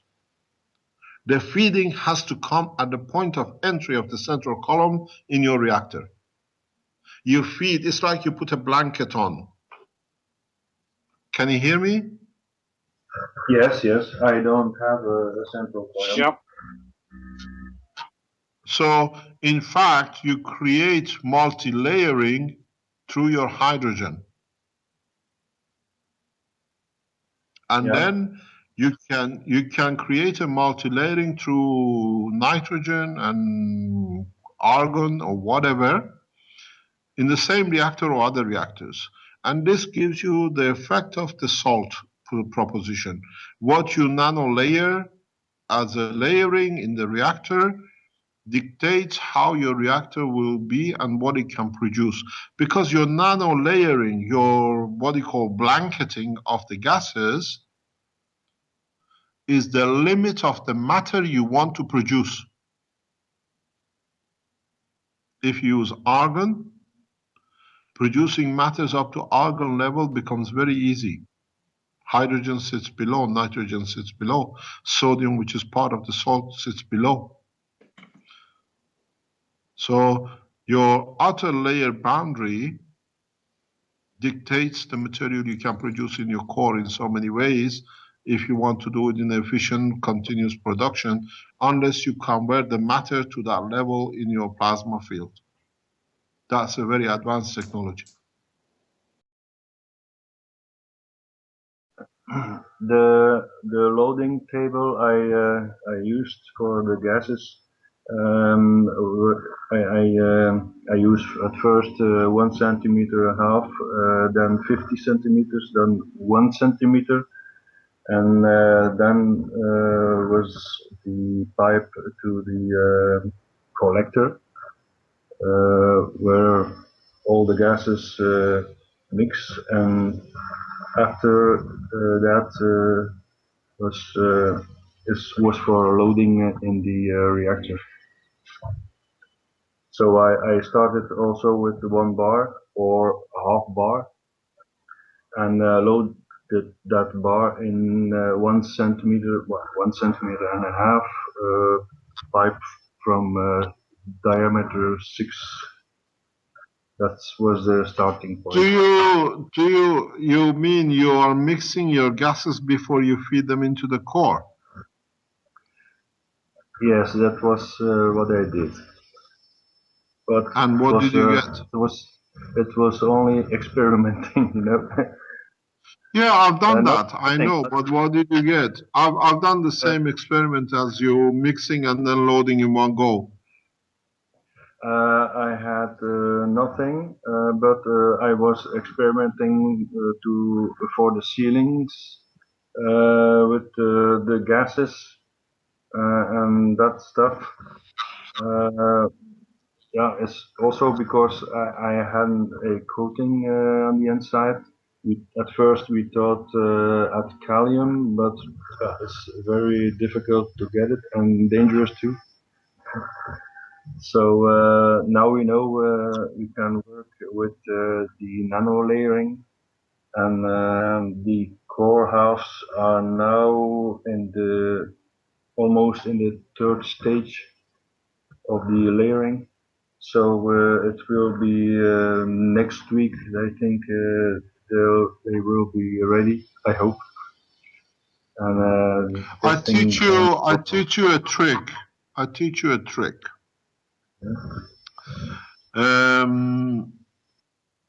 The trick is when you build your reactor, when you finish coating it, the third coating, or when you finish coating, if you have, I've done this and it works perfectly. If you have a good strong ring magnet, or you can get hold of a good strong, two good strong small ring magnets, or the magnets with a hole in it. Put this inside your reactor. Put this inside your reactor in the center, if you have a center column, and rotate it for a few minutes.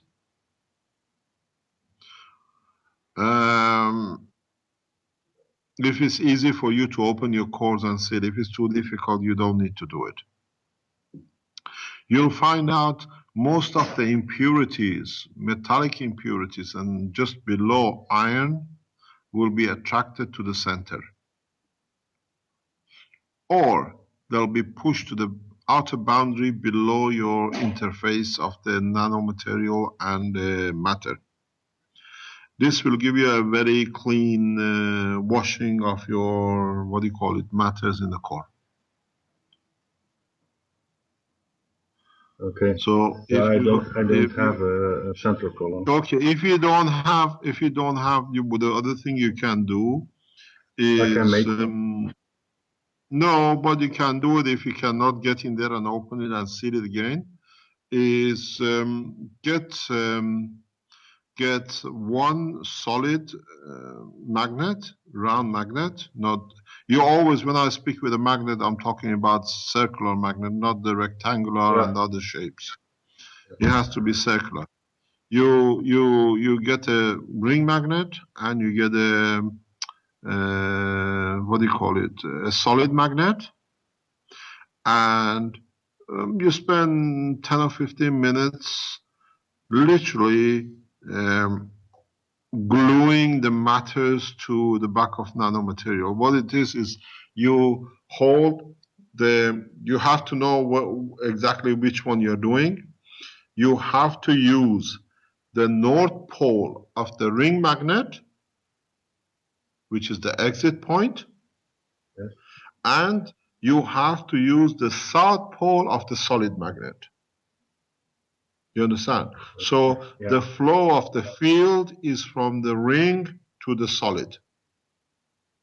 And what you do, you rotate your hand very close to your reactor before even you mount it. When you're done, if you can dismount it or whatever, even if it's mounted, doesn't matter. Around your reactor, very, very slowly. What this does, it creates a flow, very strong flow, that some of the impurities of material in your core get literally glued into the layers and into the gaps of the nano layer coating you produced. So in a way, you create a magnetic wind. yeah. You can do this if you want to produce a much stronger magnetic field. If you have somebody who works with you, you hold two ring magnets on one side together, and one single solid magnet on the other side. And then what you do, you can move the two ring magnets slightly away from each other and back together. And these two, as they interact, and the field has to go through the solid magnet, you find out you can do a lot of cleanup of the matter in your cores. Then you get a very smooth, beautiful plasma condition when you run your reactors. Okay. This is the same proposition. Change the core to the cancer cell in the body of the man.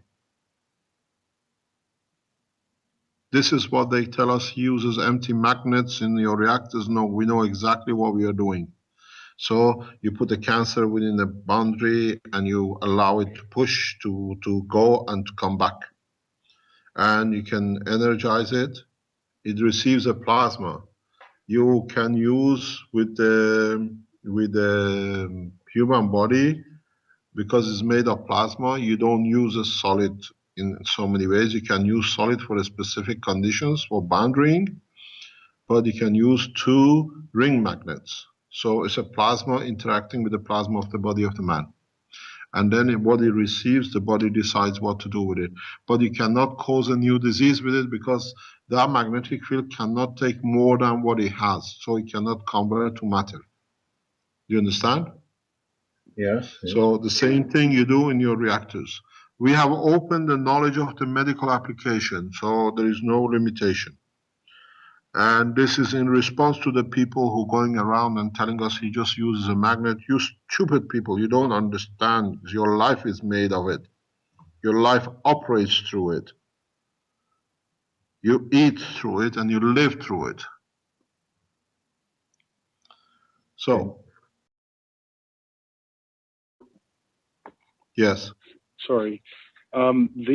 Those advertisements that we've all seen on TV with the magnet that goes around your wrists, so that could really have a benefit?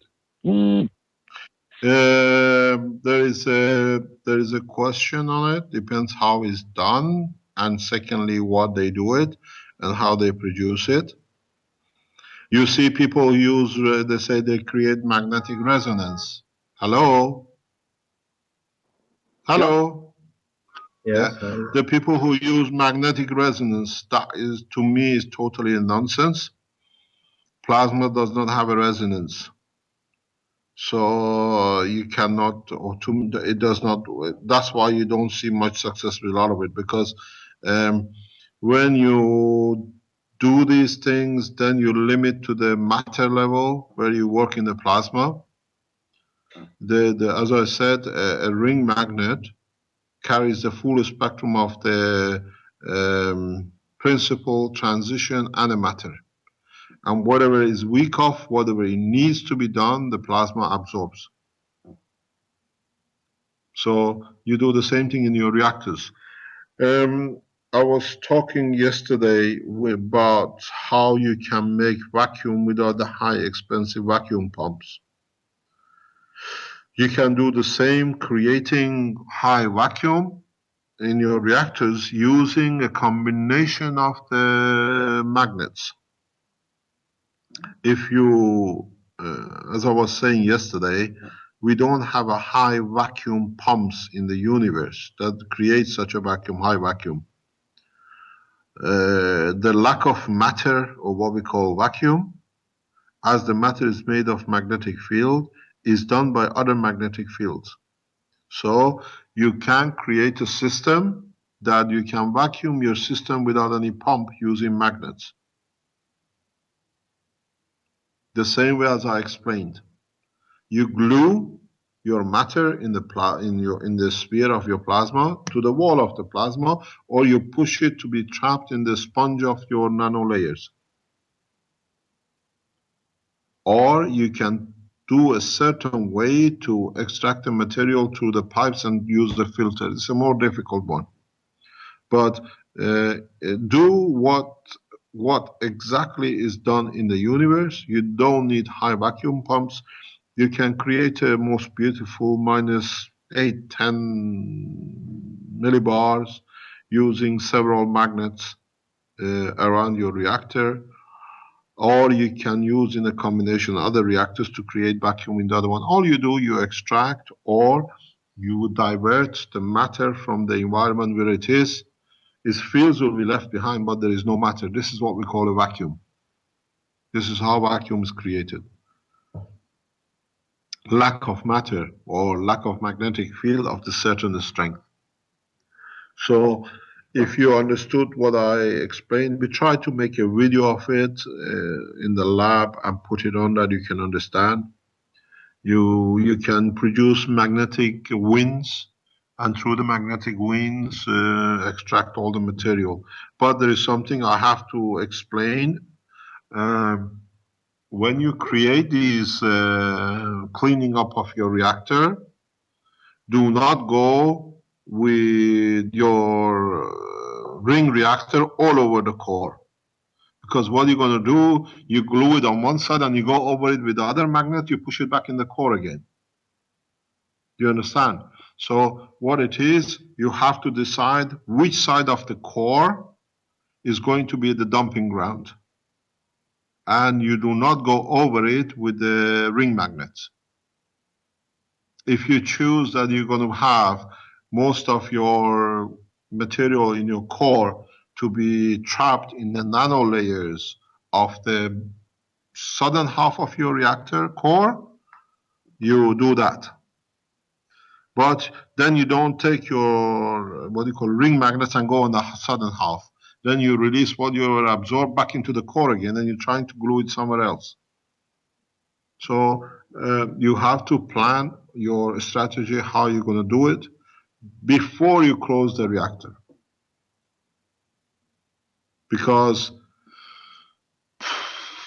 I'll teach you later on, part of the process you can produce that one side of your, what you do literally, you coat your upper half 3 times, you coat your bottom half 4 times.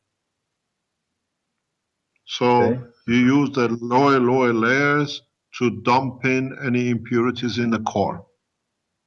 That when you create a plasma, the magnetic field between the 3 cores outside are more or less the same. You get a homogeneous plasma sphere shape.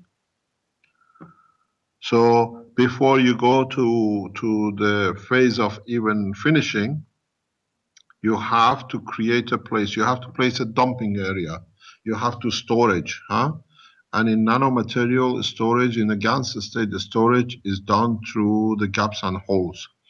You can use, for example, before you even start the first layer in your southern hemisphere, you use in your caustic materials like aluminium. You put your core, but you put some aluminium foil in it or some other material than your core into the caustic. That creates a different environment in the first layer.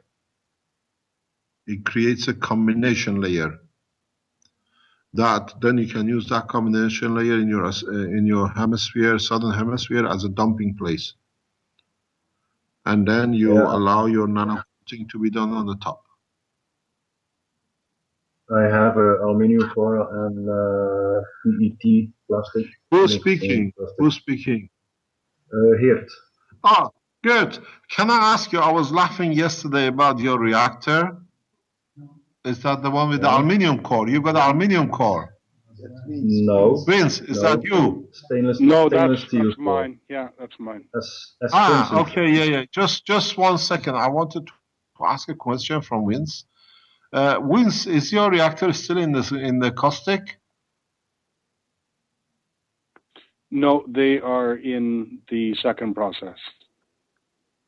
Is there any of it left? Because I could see it all bubbling up in your video. Yeah, exactly. I thought soon it'll be imaginary core.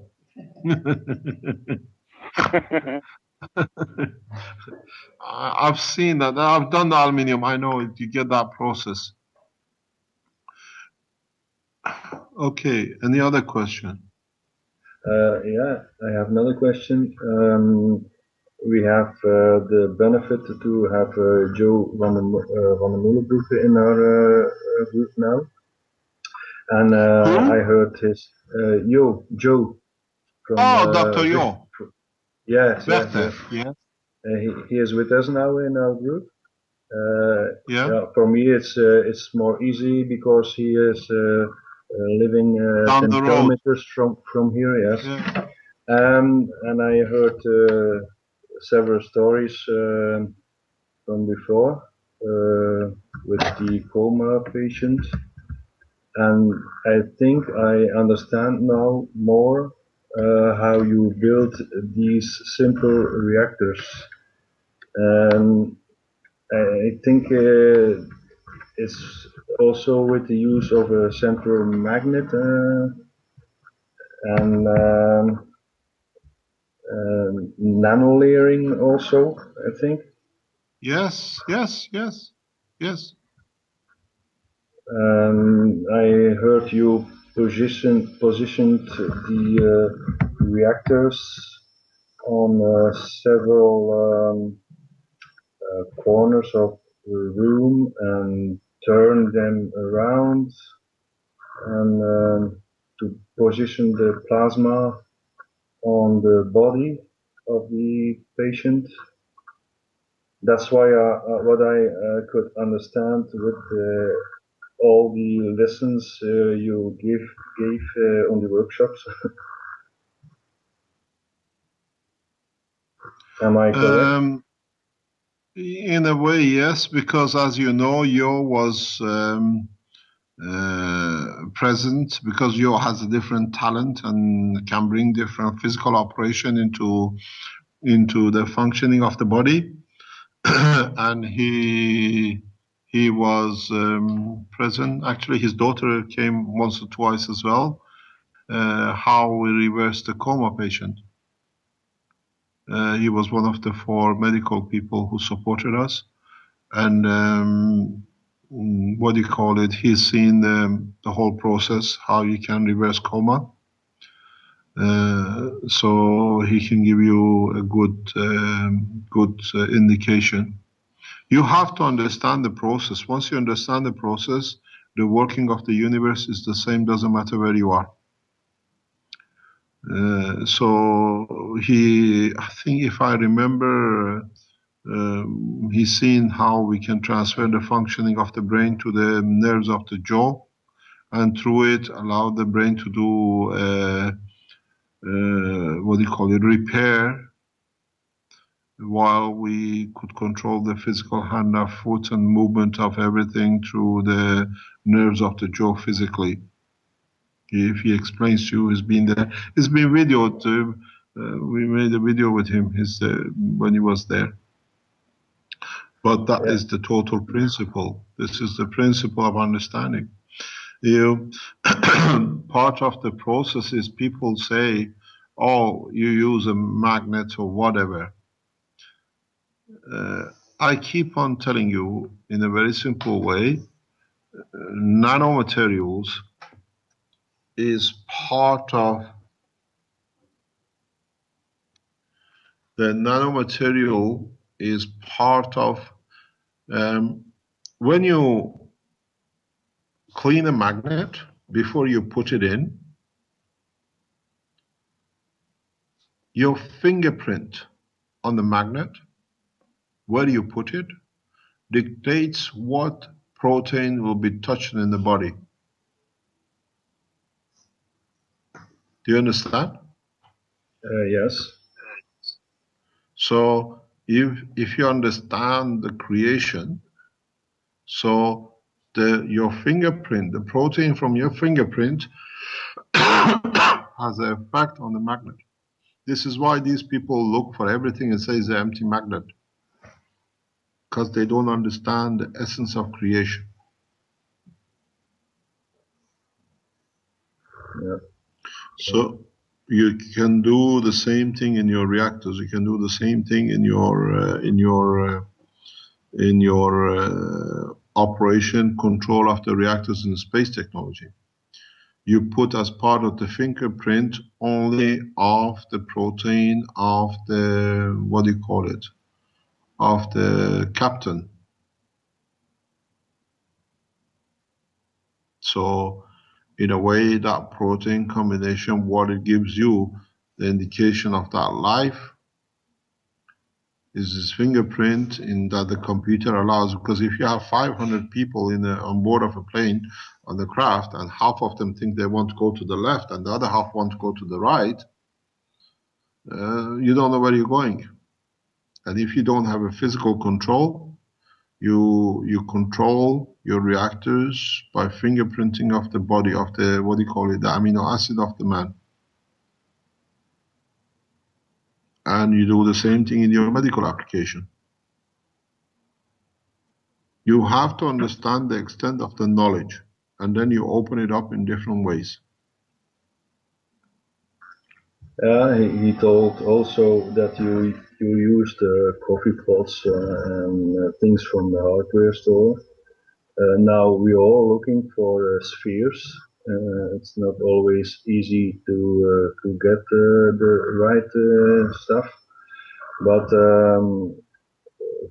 example, yeah, when we when someone wants to build a simple reactor for medical use or something, is it also possible to make one in a cylinder shape in PVC or something? You can make it in any shape you like. You can make it in any shape. You see, what you think it will happen to you. You mentioned yo, and I hope you understand the reason I disclose this, not trying to go into the private side of the life. Yo has he has a beautiful girl, a beautiful daughter. She is in university in Leuven, and she has fascinated me through her because she's been to see the coma patient. I took her up to study her structure. She's an extremely beautiful young girl, but she has a talent. She plays harp. And in her, from childhood, wanting to play harp, and the love she has to play, she plays harp gorgeously. Because with Yo, I have a private, connection as well with the family. We meet each other, and over her life, there has never been a harp player in the family. So from childhood, in wanting to play harp, and the harp being a big body instrument, in one generation, she has managed to change a lot of her features to be able to handle such a huge instrument. Her fingers has changed, her arm length has changed, her face and her body structure has changed, that a young lady can support such a heavy, big instrument because she has to carry it as well as reaching the far last string on it. So with her own thought, with her own need to evolve, she has evolved her body to be able to play harp. Then I start looking, I thought this is very strange. Then I start looking at other harp players. And you see the ones who started from the young age playing harp, they all have more or less very common features.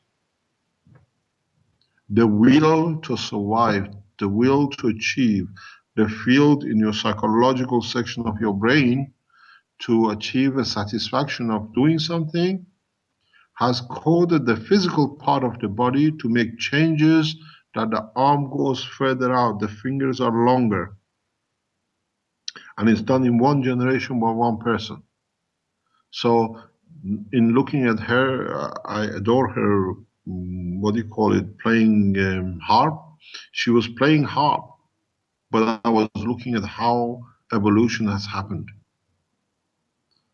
And this young lady taught me a lot in how the operation of the will and the strength of the will has power over the physicality of the man. And that knowledge was done in 2008, 2009, and the process of MS and ILS brought us to understand how the will of a man forces a man to die, or the wish of a man to die becomes a reality that you end up with the ILS. Yo's daughter was, in a way, confirming the process. She wished to be a harp player, to be able to such an instrument for such a young girl. The body had to give information to the brain, the physical part of the brain, to make adjustment because this is what I desire. And the body has followed it. Now, the same principle applies to MS and ILS and other diseases. The man wishes to die because of whatever reason. Physically, he doesn't put a gun to his head, but because he's created that information, the physical body goes into process of shutting down, which is death. Now you see how research is connected one to another. Yo's daughter was a very much confirmational part of the technology for me. And I appreciate and I thank her for their friendship and the relationship we have with our families, with each other, because we just live about 4 or 5 kilometers from each other. So you see, you understand how, if you're observant, a lot of people just look at the beautiful heart prayer. I looked what caused that change, and now the research has come to the MS and ILS. We understand. Now you add the ILS, what do you call it, the wishes of the death, with the conversion of the carbon in amino acid for MS. Then you see the brain has created a certain gravitational magnetic field, which comes through through the same process of the producing a gas into a GANs. So when your nerves is isolated, there is no disease we call MS. Your nano structure of your amino acid is in a diamond structure. From diamond to become carbon, you have to orientate in a slightly different way, crystal structure, and that means releasing some magnetic gravitational field. So to become carbon, to become a conductor, to lead to MS, your wish in your psychological part of your brain must have created the condition of withdrawal, reduction in energy. And when do you wish to reduce energy? When you want to die. Then you understand how reduction in the psychological part of the brain, or you're in pain, you can't handle it, the reasons are there. Then you see how you end up with MS. We haven't been successful in all of our MS trials, in all our trials. We are very open about it. I always say to even to people around here, even in my business life, we are 95% we fail, but the 5% we succeed, we learn enough to add to it. So you understand, you wish, your lack of confidence, your lack of wanting to live, but still connection to life, you create energy absorption or reduction in your brain. So the brain, instead of producing diamond structured carbon in your amino acid, it produces graphite, or changes the diamond to graphite. And then you get MS. All you need to do two things. You go back to the physical part, you push the levels up, or psychologically you find out where the problem is, that the person can do the change and produce, give instruction internally to the physical side that the carbons in this level have to be in the diamond structure level energy magnetic field and not graphite. So when it's done that, then you talk, you walk, and everything else, because there is no leakage anymore of the information which is energy going from your brain to the organ, then your MS is out. We are learning more and more. If they take me to court to say the condition of the medical is crook or a fraud, I will put such a thing out that all the doctors will resign to be doctors and shows that are all crooks signed up to nothing. Because the science of the medical side is so solid. It's so solid through the creation of the plasma that it shows all the medical research up to now, a lot of it is all granddad's fairy tale story. We support chemotherapy because I explain scientifically what happens. It's the same thing as in your reactor. Chemotherapy for a cancer,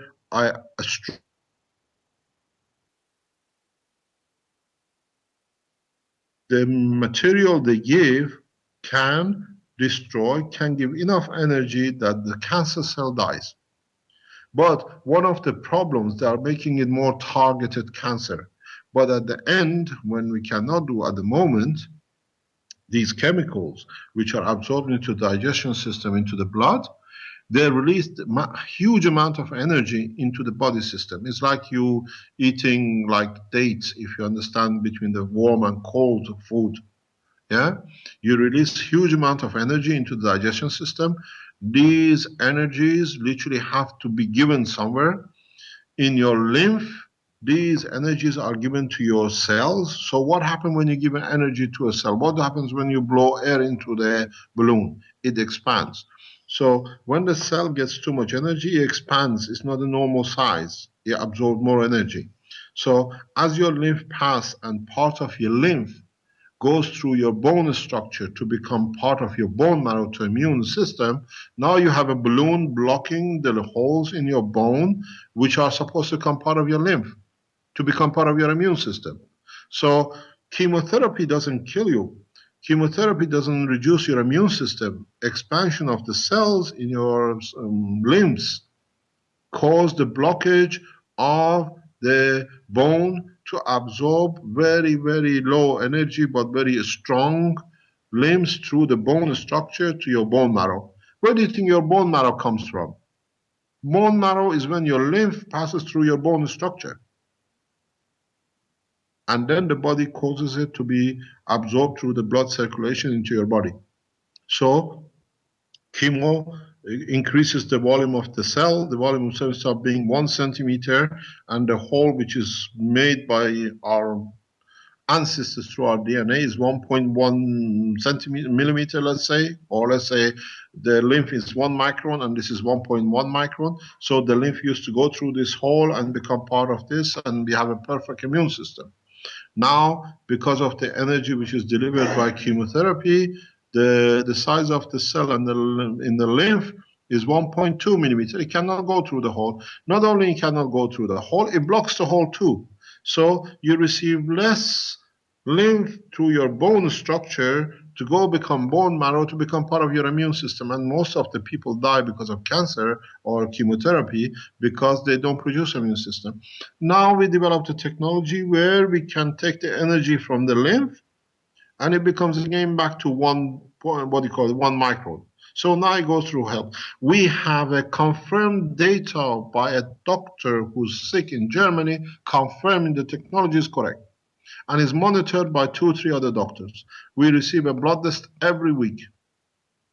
The technology is 100% correct. That's why we support chemo. We are not paid by the chemo lobby or pharmaceutical. We understand how beautiful this technology is, but it creates a small problem. And we have found how to solve it. And the process is going in Germany.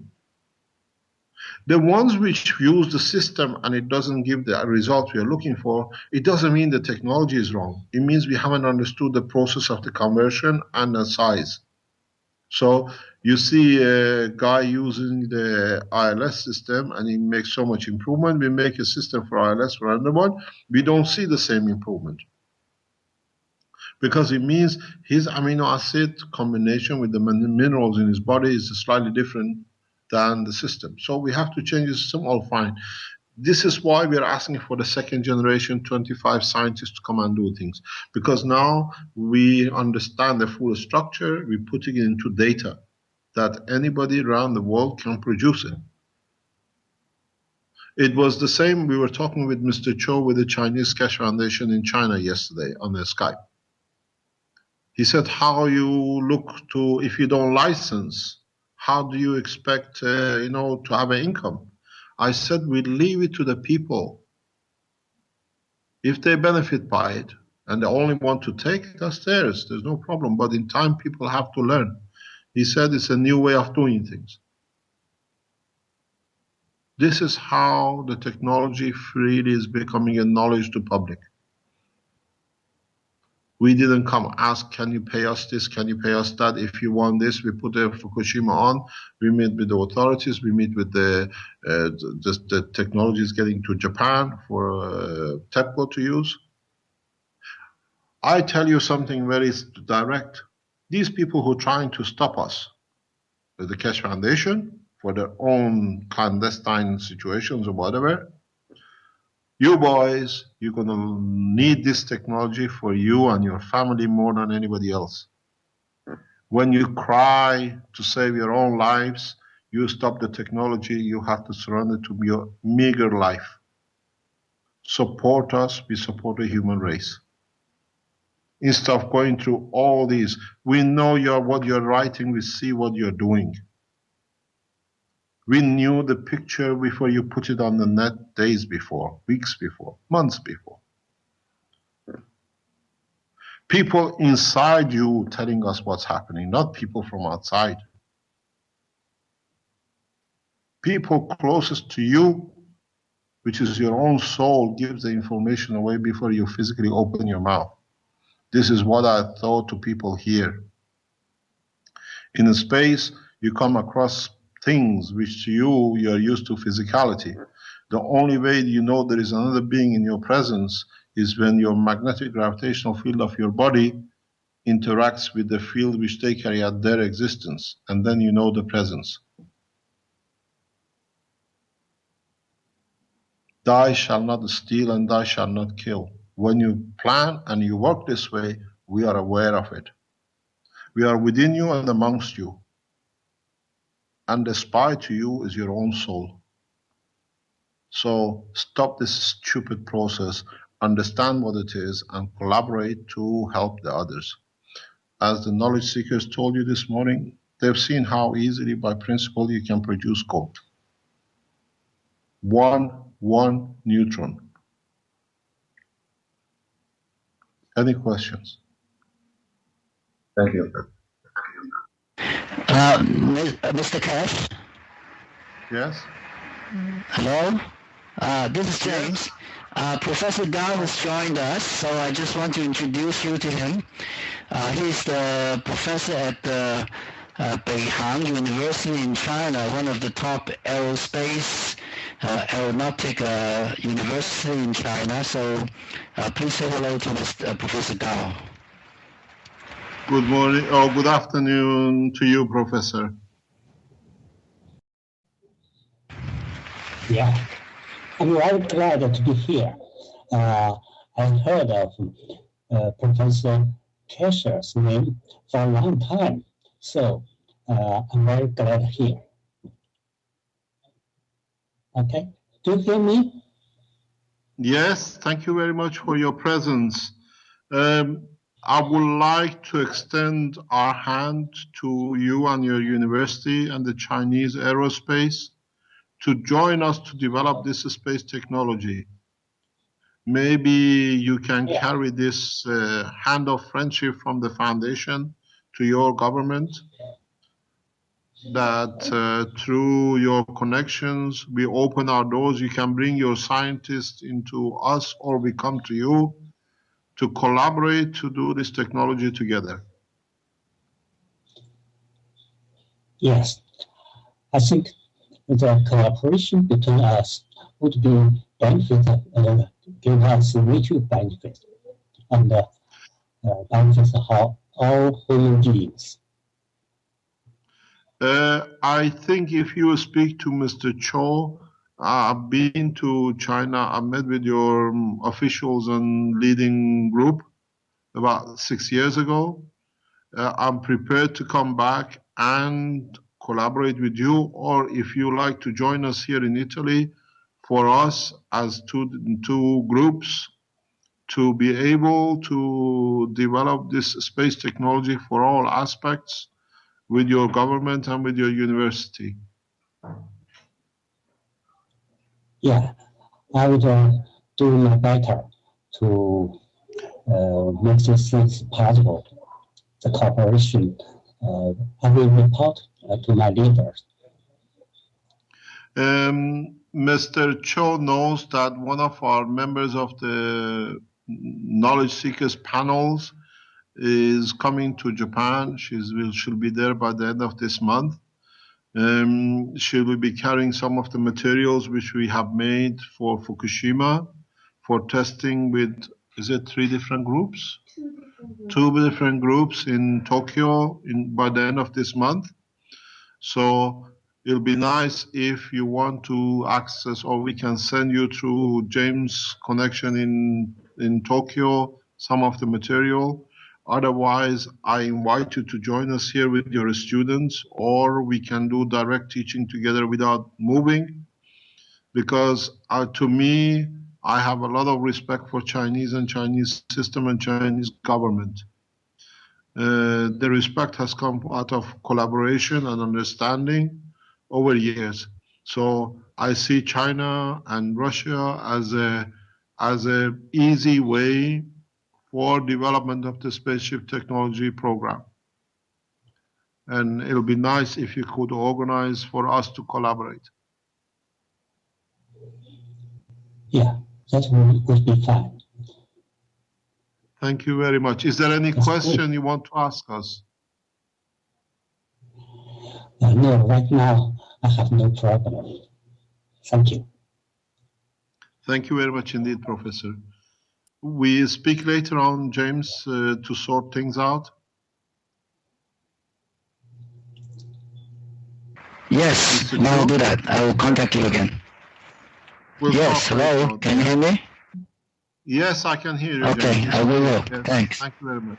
James, Okay. I send you the, can you hear me? I send you the Taiwanese group that you can access to them and get their patents to be released worldwide immediately. Okay, please do that. And I'll contact them. Yeah, we'll talk later on. I'll call you back later on. No problem. Thanks. Thank you very much for yesterday. It was wonderful. Yes, you're welcome. Okay, very good. Thanks. Thank you very much.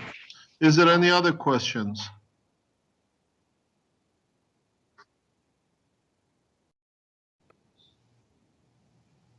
Yeah, I have a question for you, Dr. Keshe. Can you hear me? Listening. I'm listening, yes. Okay. You've coated a lot of different materials with the nano coating. Have you tried coating crystals? No. I'm hoping that our team member in the panel, we call him, he is Archimedes. He understands the materials, and he's working with what do you call it?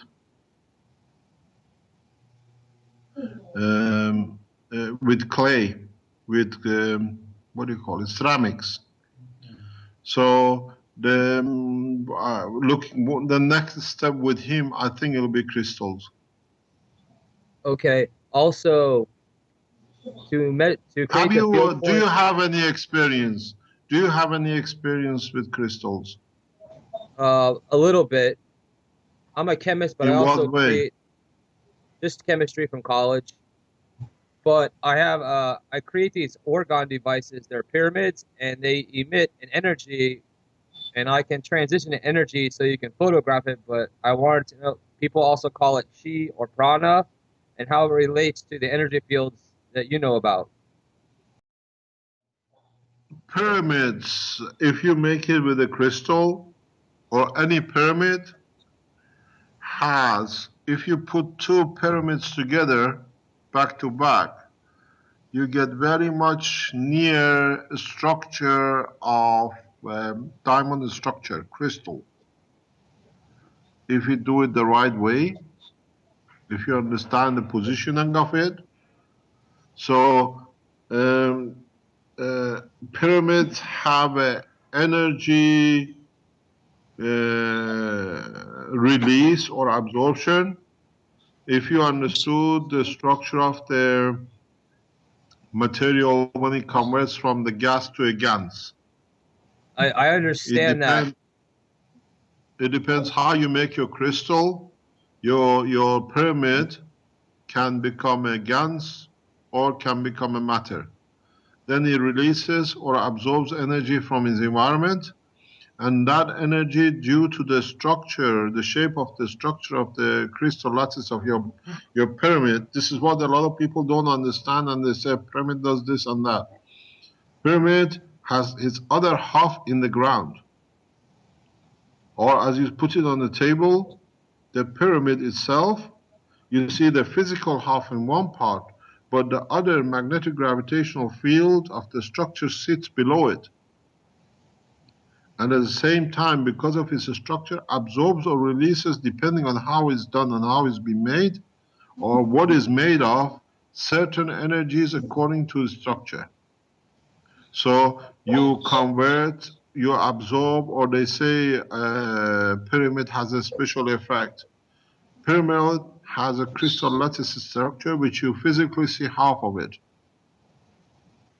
Okay, I've made the devices, and you can see the energy in some of them going in and coming out. And I made them, I structured them so you can photograph the energy, and you can actually see all the different colors coming out of the energy.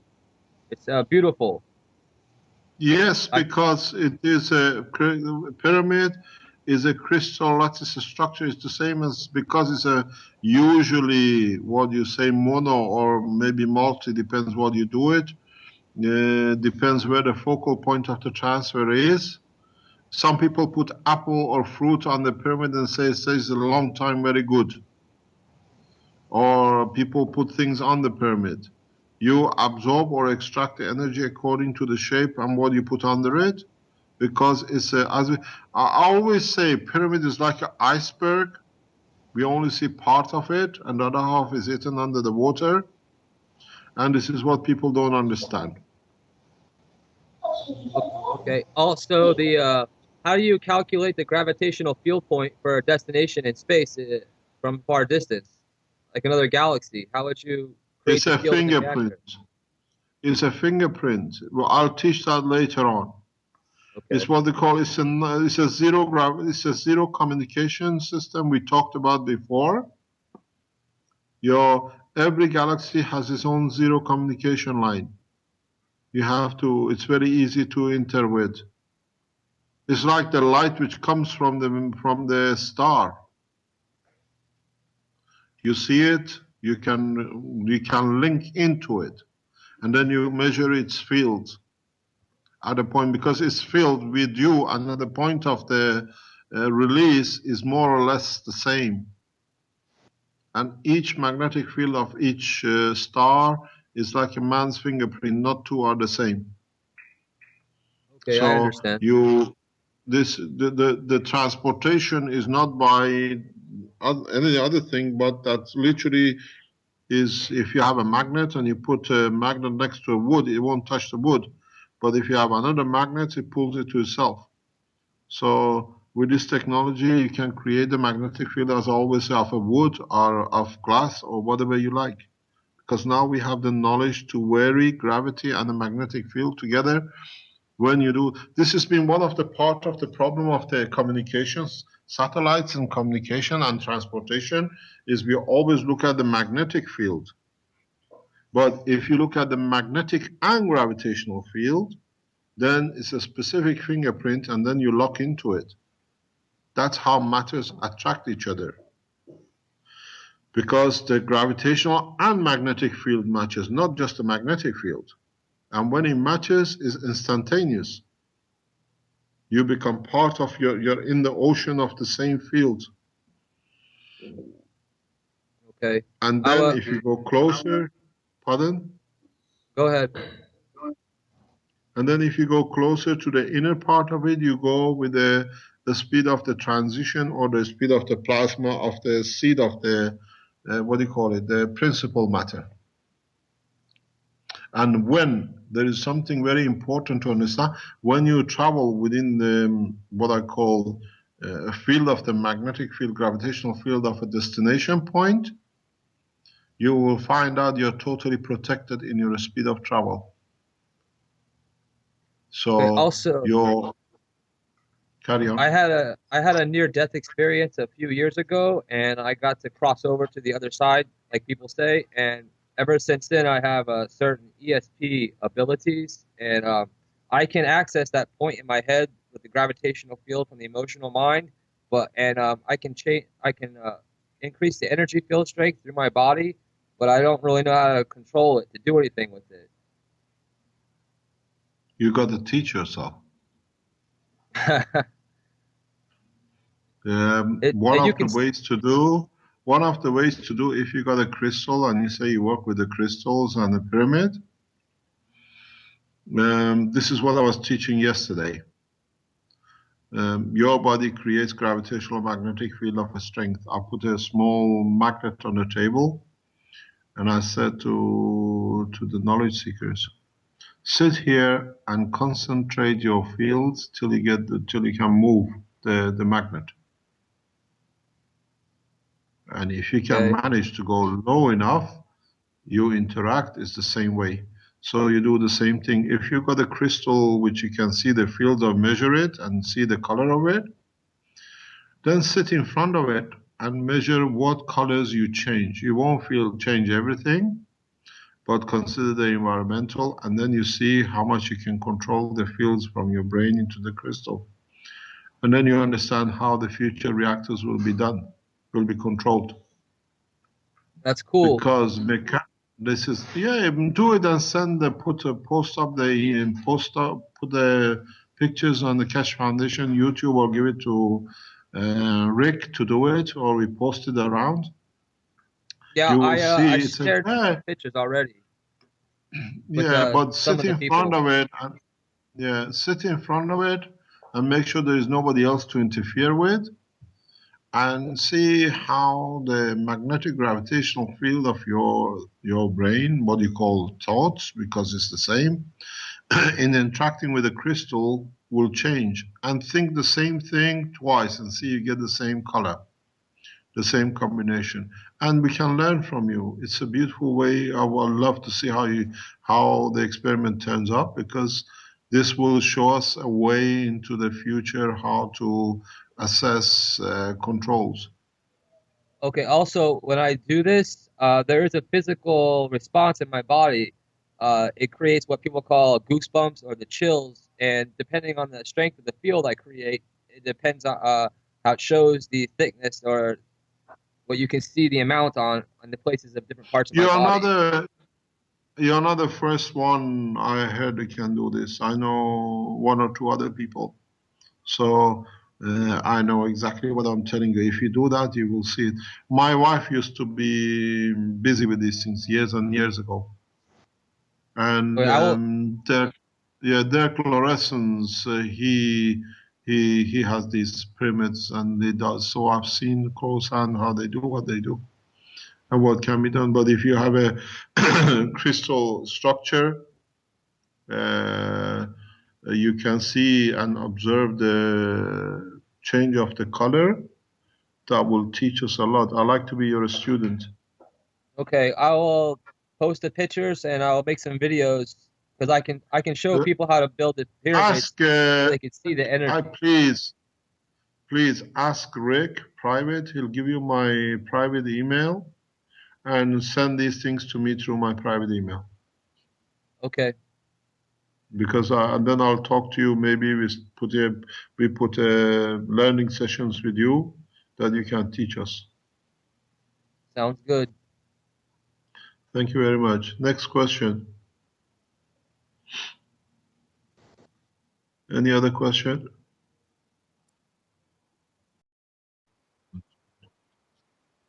Okay. So summing it up today, we've seen the structure of the space reactor, the space, craft. We need support, that people who help us, they can have the financial support to build it. My message again goes to the governments: do not plan to assassinate me. We know what you're up to. Do not plan to shut the Foundation Forum, block it in Europe, in Canada, or in America. Stopping the knowledge will come more and more. Every time in past 10, 20 years you stopped me, we came back stronger and stronger. Now the knowledge is in the hand of people. I asked again, Cho, please, I'll send you the link. I asked the Taiwanese listeners who are working, please, you have my authority and my authorization to release the patents if you tell us the government has released it to you. If one nation knows it, the whole world has to know. One of the reasons I explained we released technology in a USB stick to all the governments last 2 years was because when we gave these patents to European patent, it was only becoming the knowledge for Europeans to take advantage scientifically over the others and sharing it with the Canadians and Americans. The reason we went out and we gave all the patents to every nation was that everybody will be in the same shoe. So now the Brazilians have it, the African nations have it, the Chinese have it, the Russians have it. So there is no abuse of knowledge and technology. So now that one government has decided, if they tell us correct, it is in their hand, released to them by their government, and they say they've seen a patent number 5, release it. Then the whole world can work the same as you and we work together. And if we don't receive the release, I authorize the people who in the background holding our patents for security reasons, they release it if anything happens to me, to release it within coming time. So we gave the governments a 1.5 year headline, head time. Now everybody else has it. So it's better to come from them than coming from the foundation. We are not here to fight the system, we are here to collaborate with the system. And what I ask the foundation needs, if they close the account of the foundation in Holland, organize an account that it can support the building of the spaceship craft. We gave the option to Boeing long time ago. I gave you the name, Mr. Benhoff. Dallas Benhoff. He's a senior key man in connection between NASA and Boeing for production of the crafts. I've asked him to join us or bring the Boeing in, because the knowledge sitting with Boeing, with the European, aircraft industry, we can produce these crafts literally a matter of months. Then we all share the same knowledge. There's no competition between one to another. The market is so big that collaboration will bring more fruits. Now you're building aircrafts. Our people in Boeing, in Airbus, in Lockheed Martin, in China, to take people, a few people, from Moscow to Washington, from London to Tenerife. Collaborate with us when you make crafts with much more people, much more passenger, more wealth for you, for excursion to the moon, excursion to the Mars and the other planet. This technology is not a threat to no pharmaceutical, to no aircraft, to no military. This is an addition to the man's knowledge. If you don't understand it, you're too short-sighted. So maybe we produce one craft for you lot to be the first passengers. As I've said before, you're fighting for a corner of a land. We give you a galaxy to rule, but your lifetime is very short. Any other question? There was a question from Ad Foth on our Skype. It says, Rick, can you ask that in creating the first carbon sp2 nanolayer, the process of the caustic liquid produces EUV, let's say like in the lungs? It depends what you put in there. In the system we are using, we sometimes add caustic plus potassium. In the Coca-Cola bottle is slightly different because of the shape and the carbon which is released by the CH bond in the plastic. In that you don't need the EUV as such. The process is very simple. Your electrodes in the Coca-Cola bottle behave like gravitational field attraction points.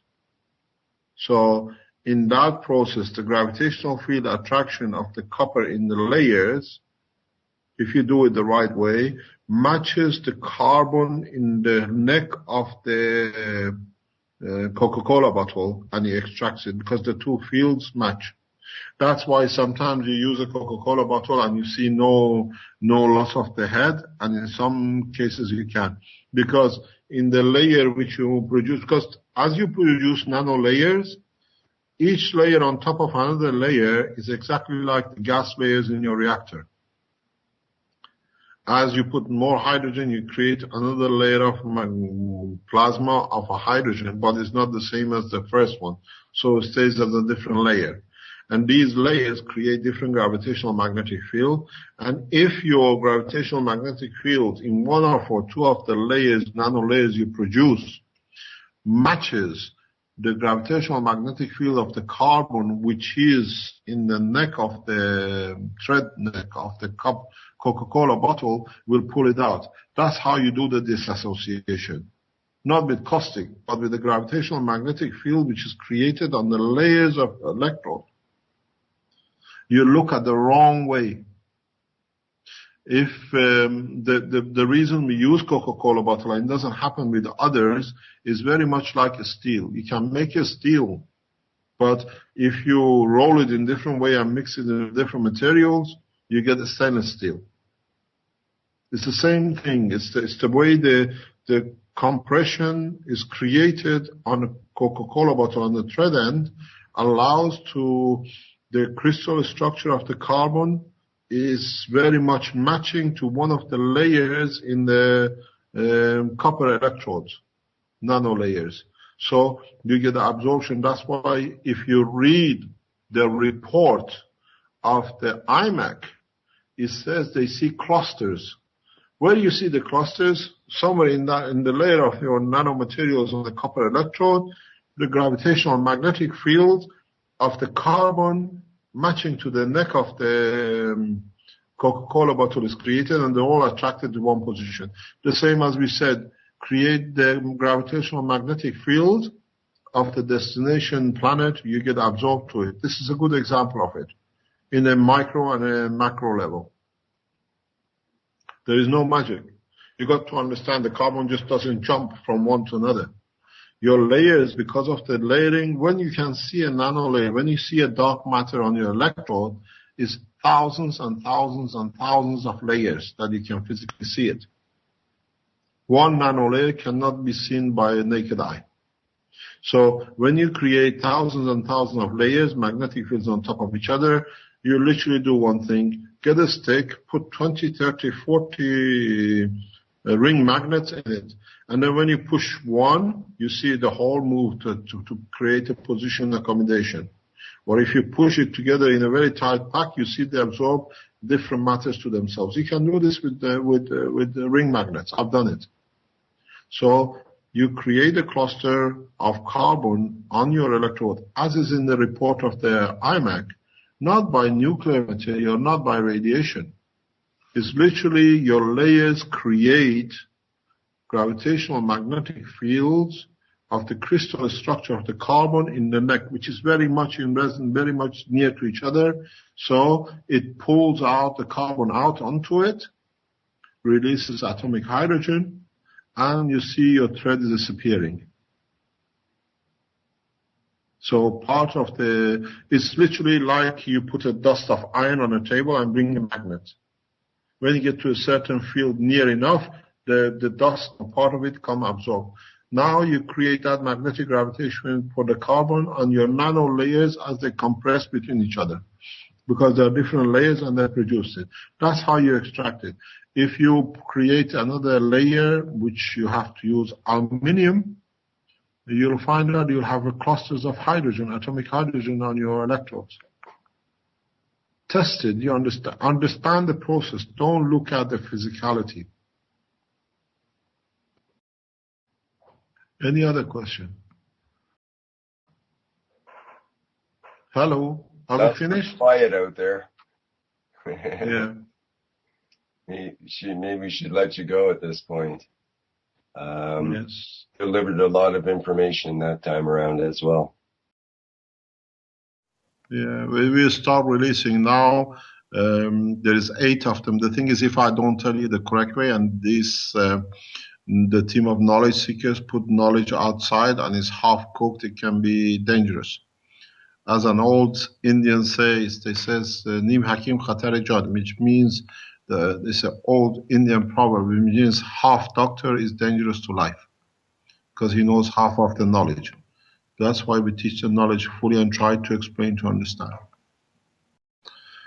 While you were having the workshop, we received certain information which we brought, and on what we are going to, part of or partially what we are going to do next week to this week. First of all, we asked the Taiwanese to release the patents they are in possession, because it's the rest of the world can have it. It's come from people to people. If I do it, they say he's done to oppose the governments. But if the government has released it to its nationals, the nationals now are equal around the world. They can release it to the other people. Second thing was the confirmation of stop planning to kill me. You might get me to a court, you might get me to get to prison, but you cannot touch the Prophet of God. No way, under no circumstances. Curse be on your family and your blood if you think that way. And the curse of God goes for 2,000 years on the tribe of Moses. It will not be short. The message is very, very clear. So we plan, we go for the, what do you call it? For the development of the spacecraft. In my emails, in my workshop, and on the forum, we have asked from scientists from India, from Iran, from Israel, from Palestinians, from Chinese. We got to work together. This technology, this knowledge is the knowledge of God and belongs to the whole of humanity, not a few to have a double Rolls-Royce parked outside their houses and called Mr. Boss or President. The technology is released, is fully released. Now I sincerely and deeply thank the government of Taiwan for taking the step which we were going to take. And as you say, God's will be done in different ways. Now, it's not us. A bunch of scientists in Taiwan have the USB stick. They say they have it. They send me some questions. They send me some pictures. And this matches to the information, which is the USB key we given to the government, hidden patents. So you're correct. I ask Mr. Cho the same. Please get in touch with the Taiwanese and ask them to release all the patents. You have my authorization. So next time when we talk about the guns of the matter and the medical applications in next 2 or 3 sessions. Just to understand the position where we are and how we are trying to do it. We need the financial support to be independent of any organization to build this craft for the world population. Because once we build the first, we give it freely to all the nations. Boeing will have a copy, European Space Agency will have a copy, Airbus will have a copy. Then they make their own flavors. There's 7 billion of us. Not one organization can do it. The same, I open the door with the pharmaceuticals. Come to us, we give you how you can do to make chemotherapy safe. You have a beautiful product on your hand. It's got a small fault. Even if you do radiation target therapy, that you deliver nuclear material to the cell, that cell, once it absorbs the nuclear radiation, has to do something and it creates other side effects. We have the technology, freely is in your hand, and the doctors in Germany are already monitoring it. We have seen the process. So I thank you for your time, and hopefully if I'm not arrested or killed by next session, we'll be here next Thursday. Thank you very much, Mr. Keshe. Thank you very much indeed. All the best. Thank you, Mr. Keshe. Thank you. Thank you very much. Mr. Cho. Thank you. Good morning, Mr. Keshe. Okay. Good morning to you. Bye.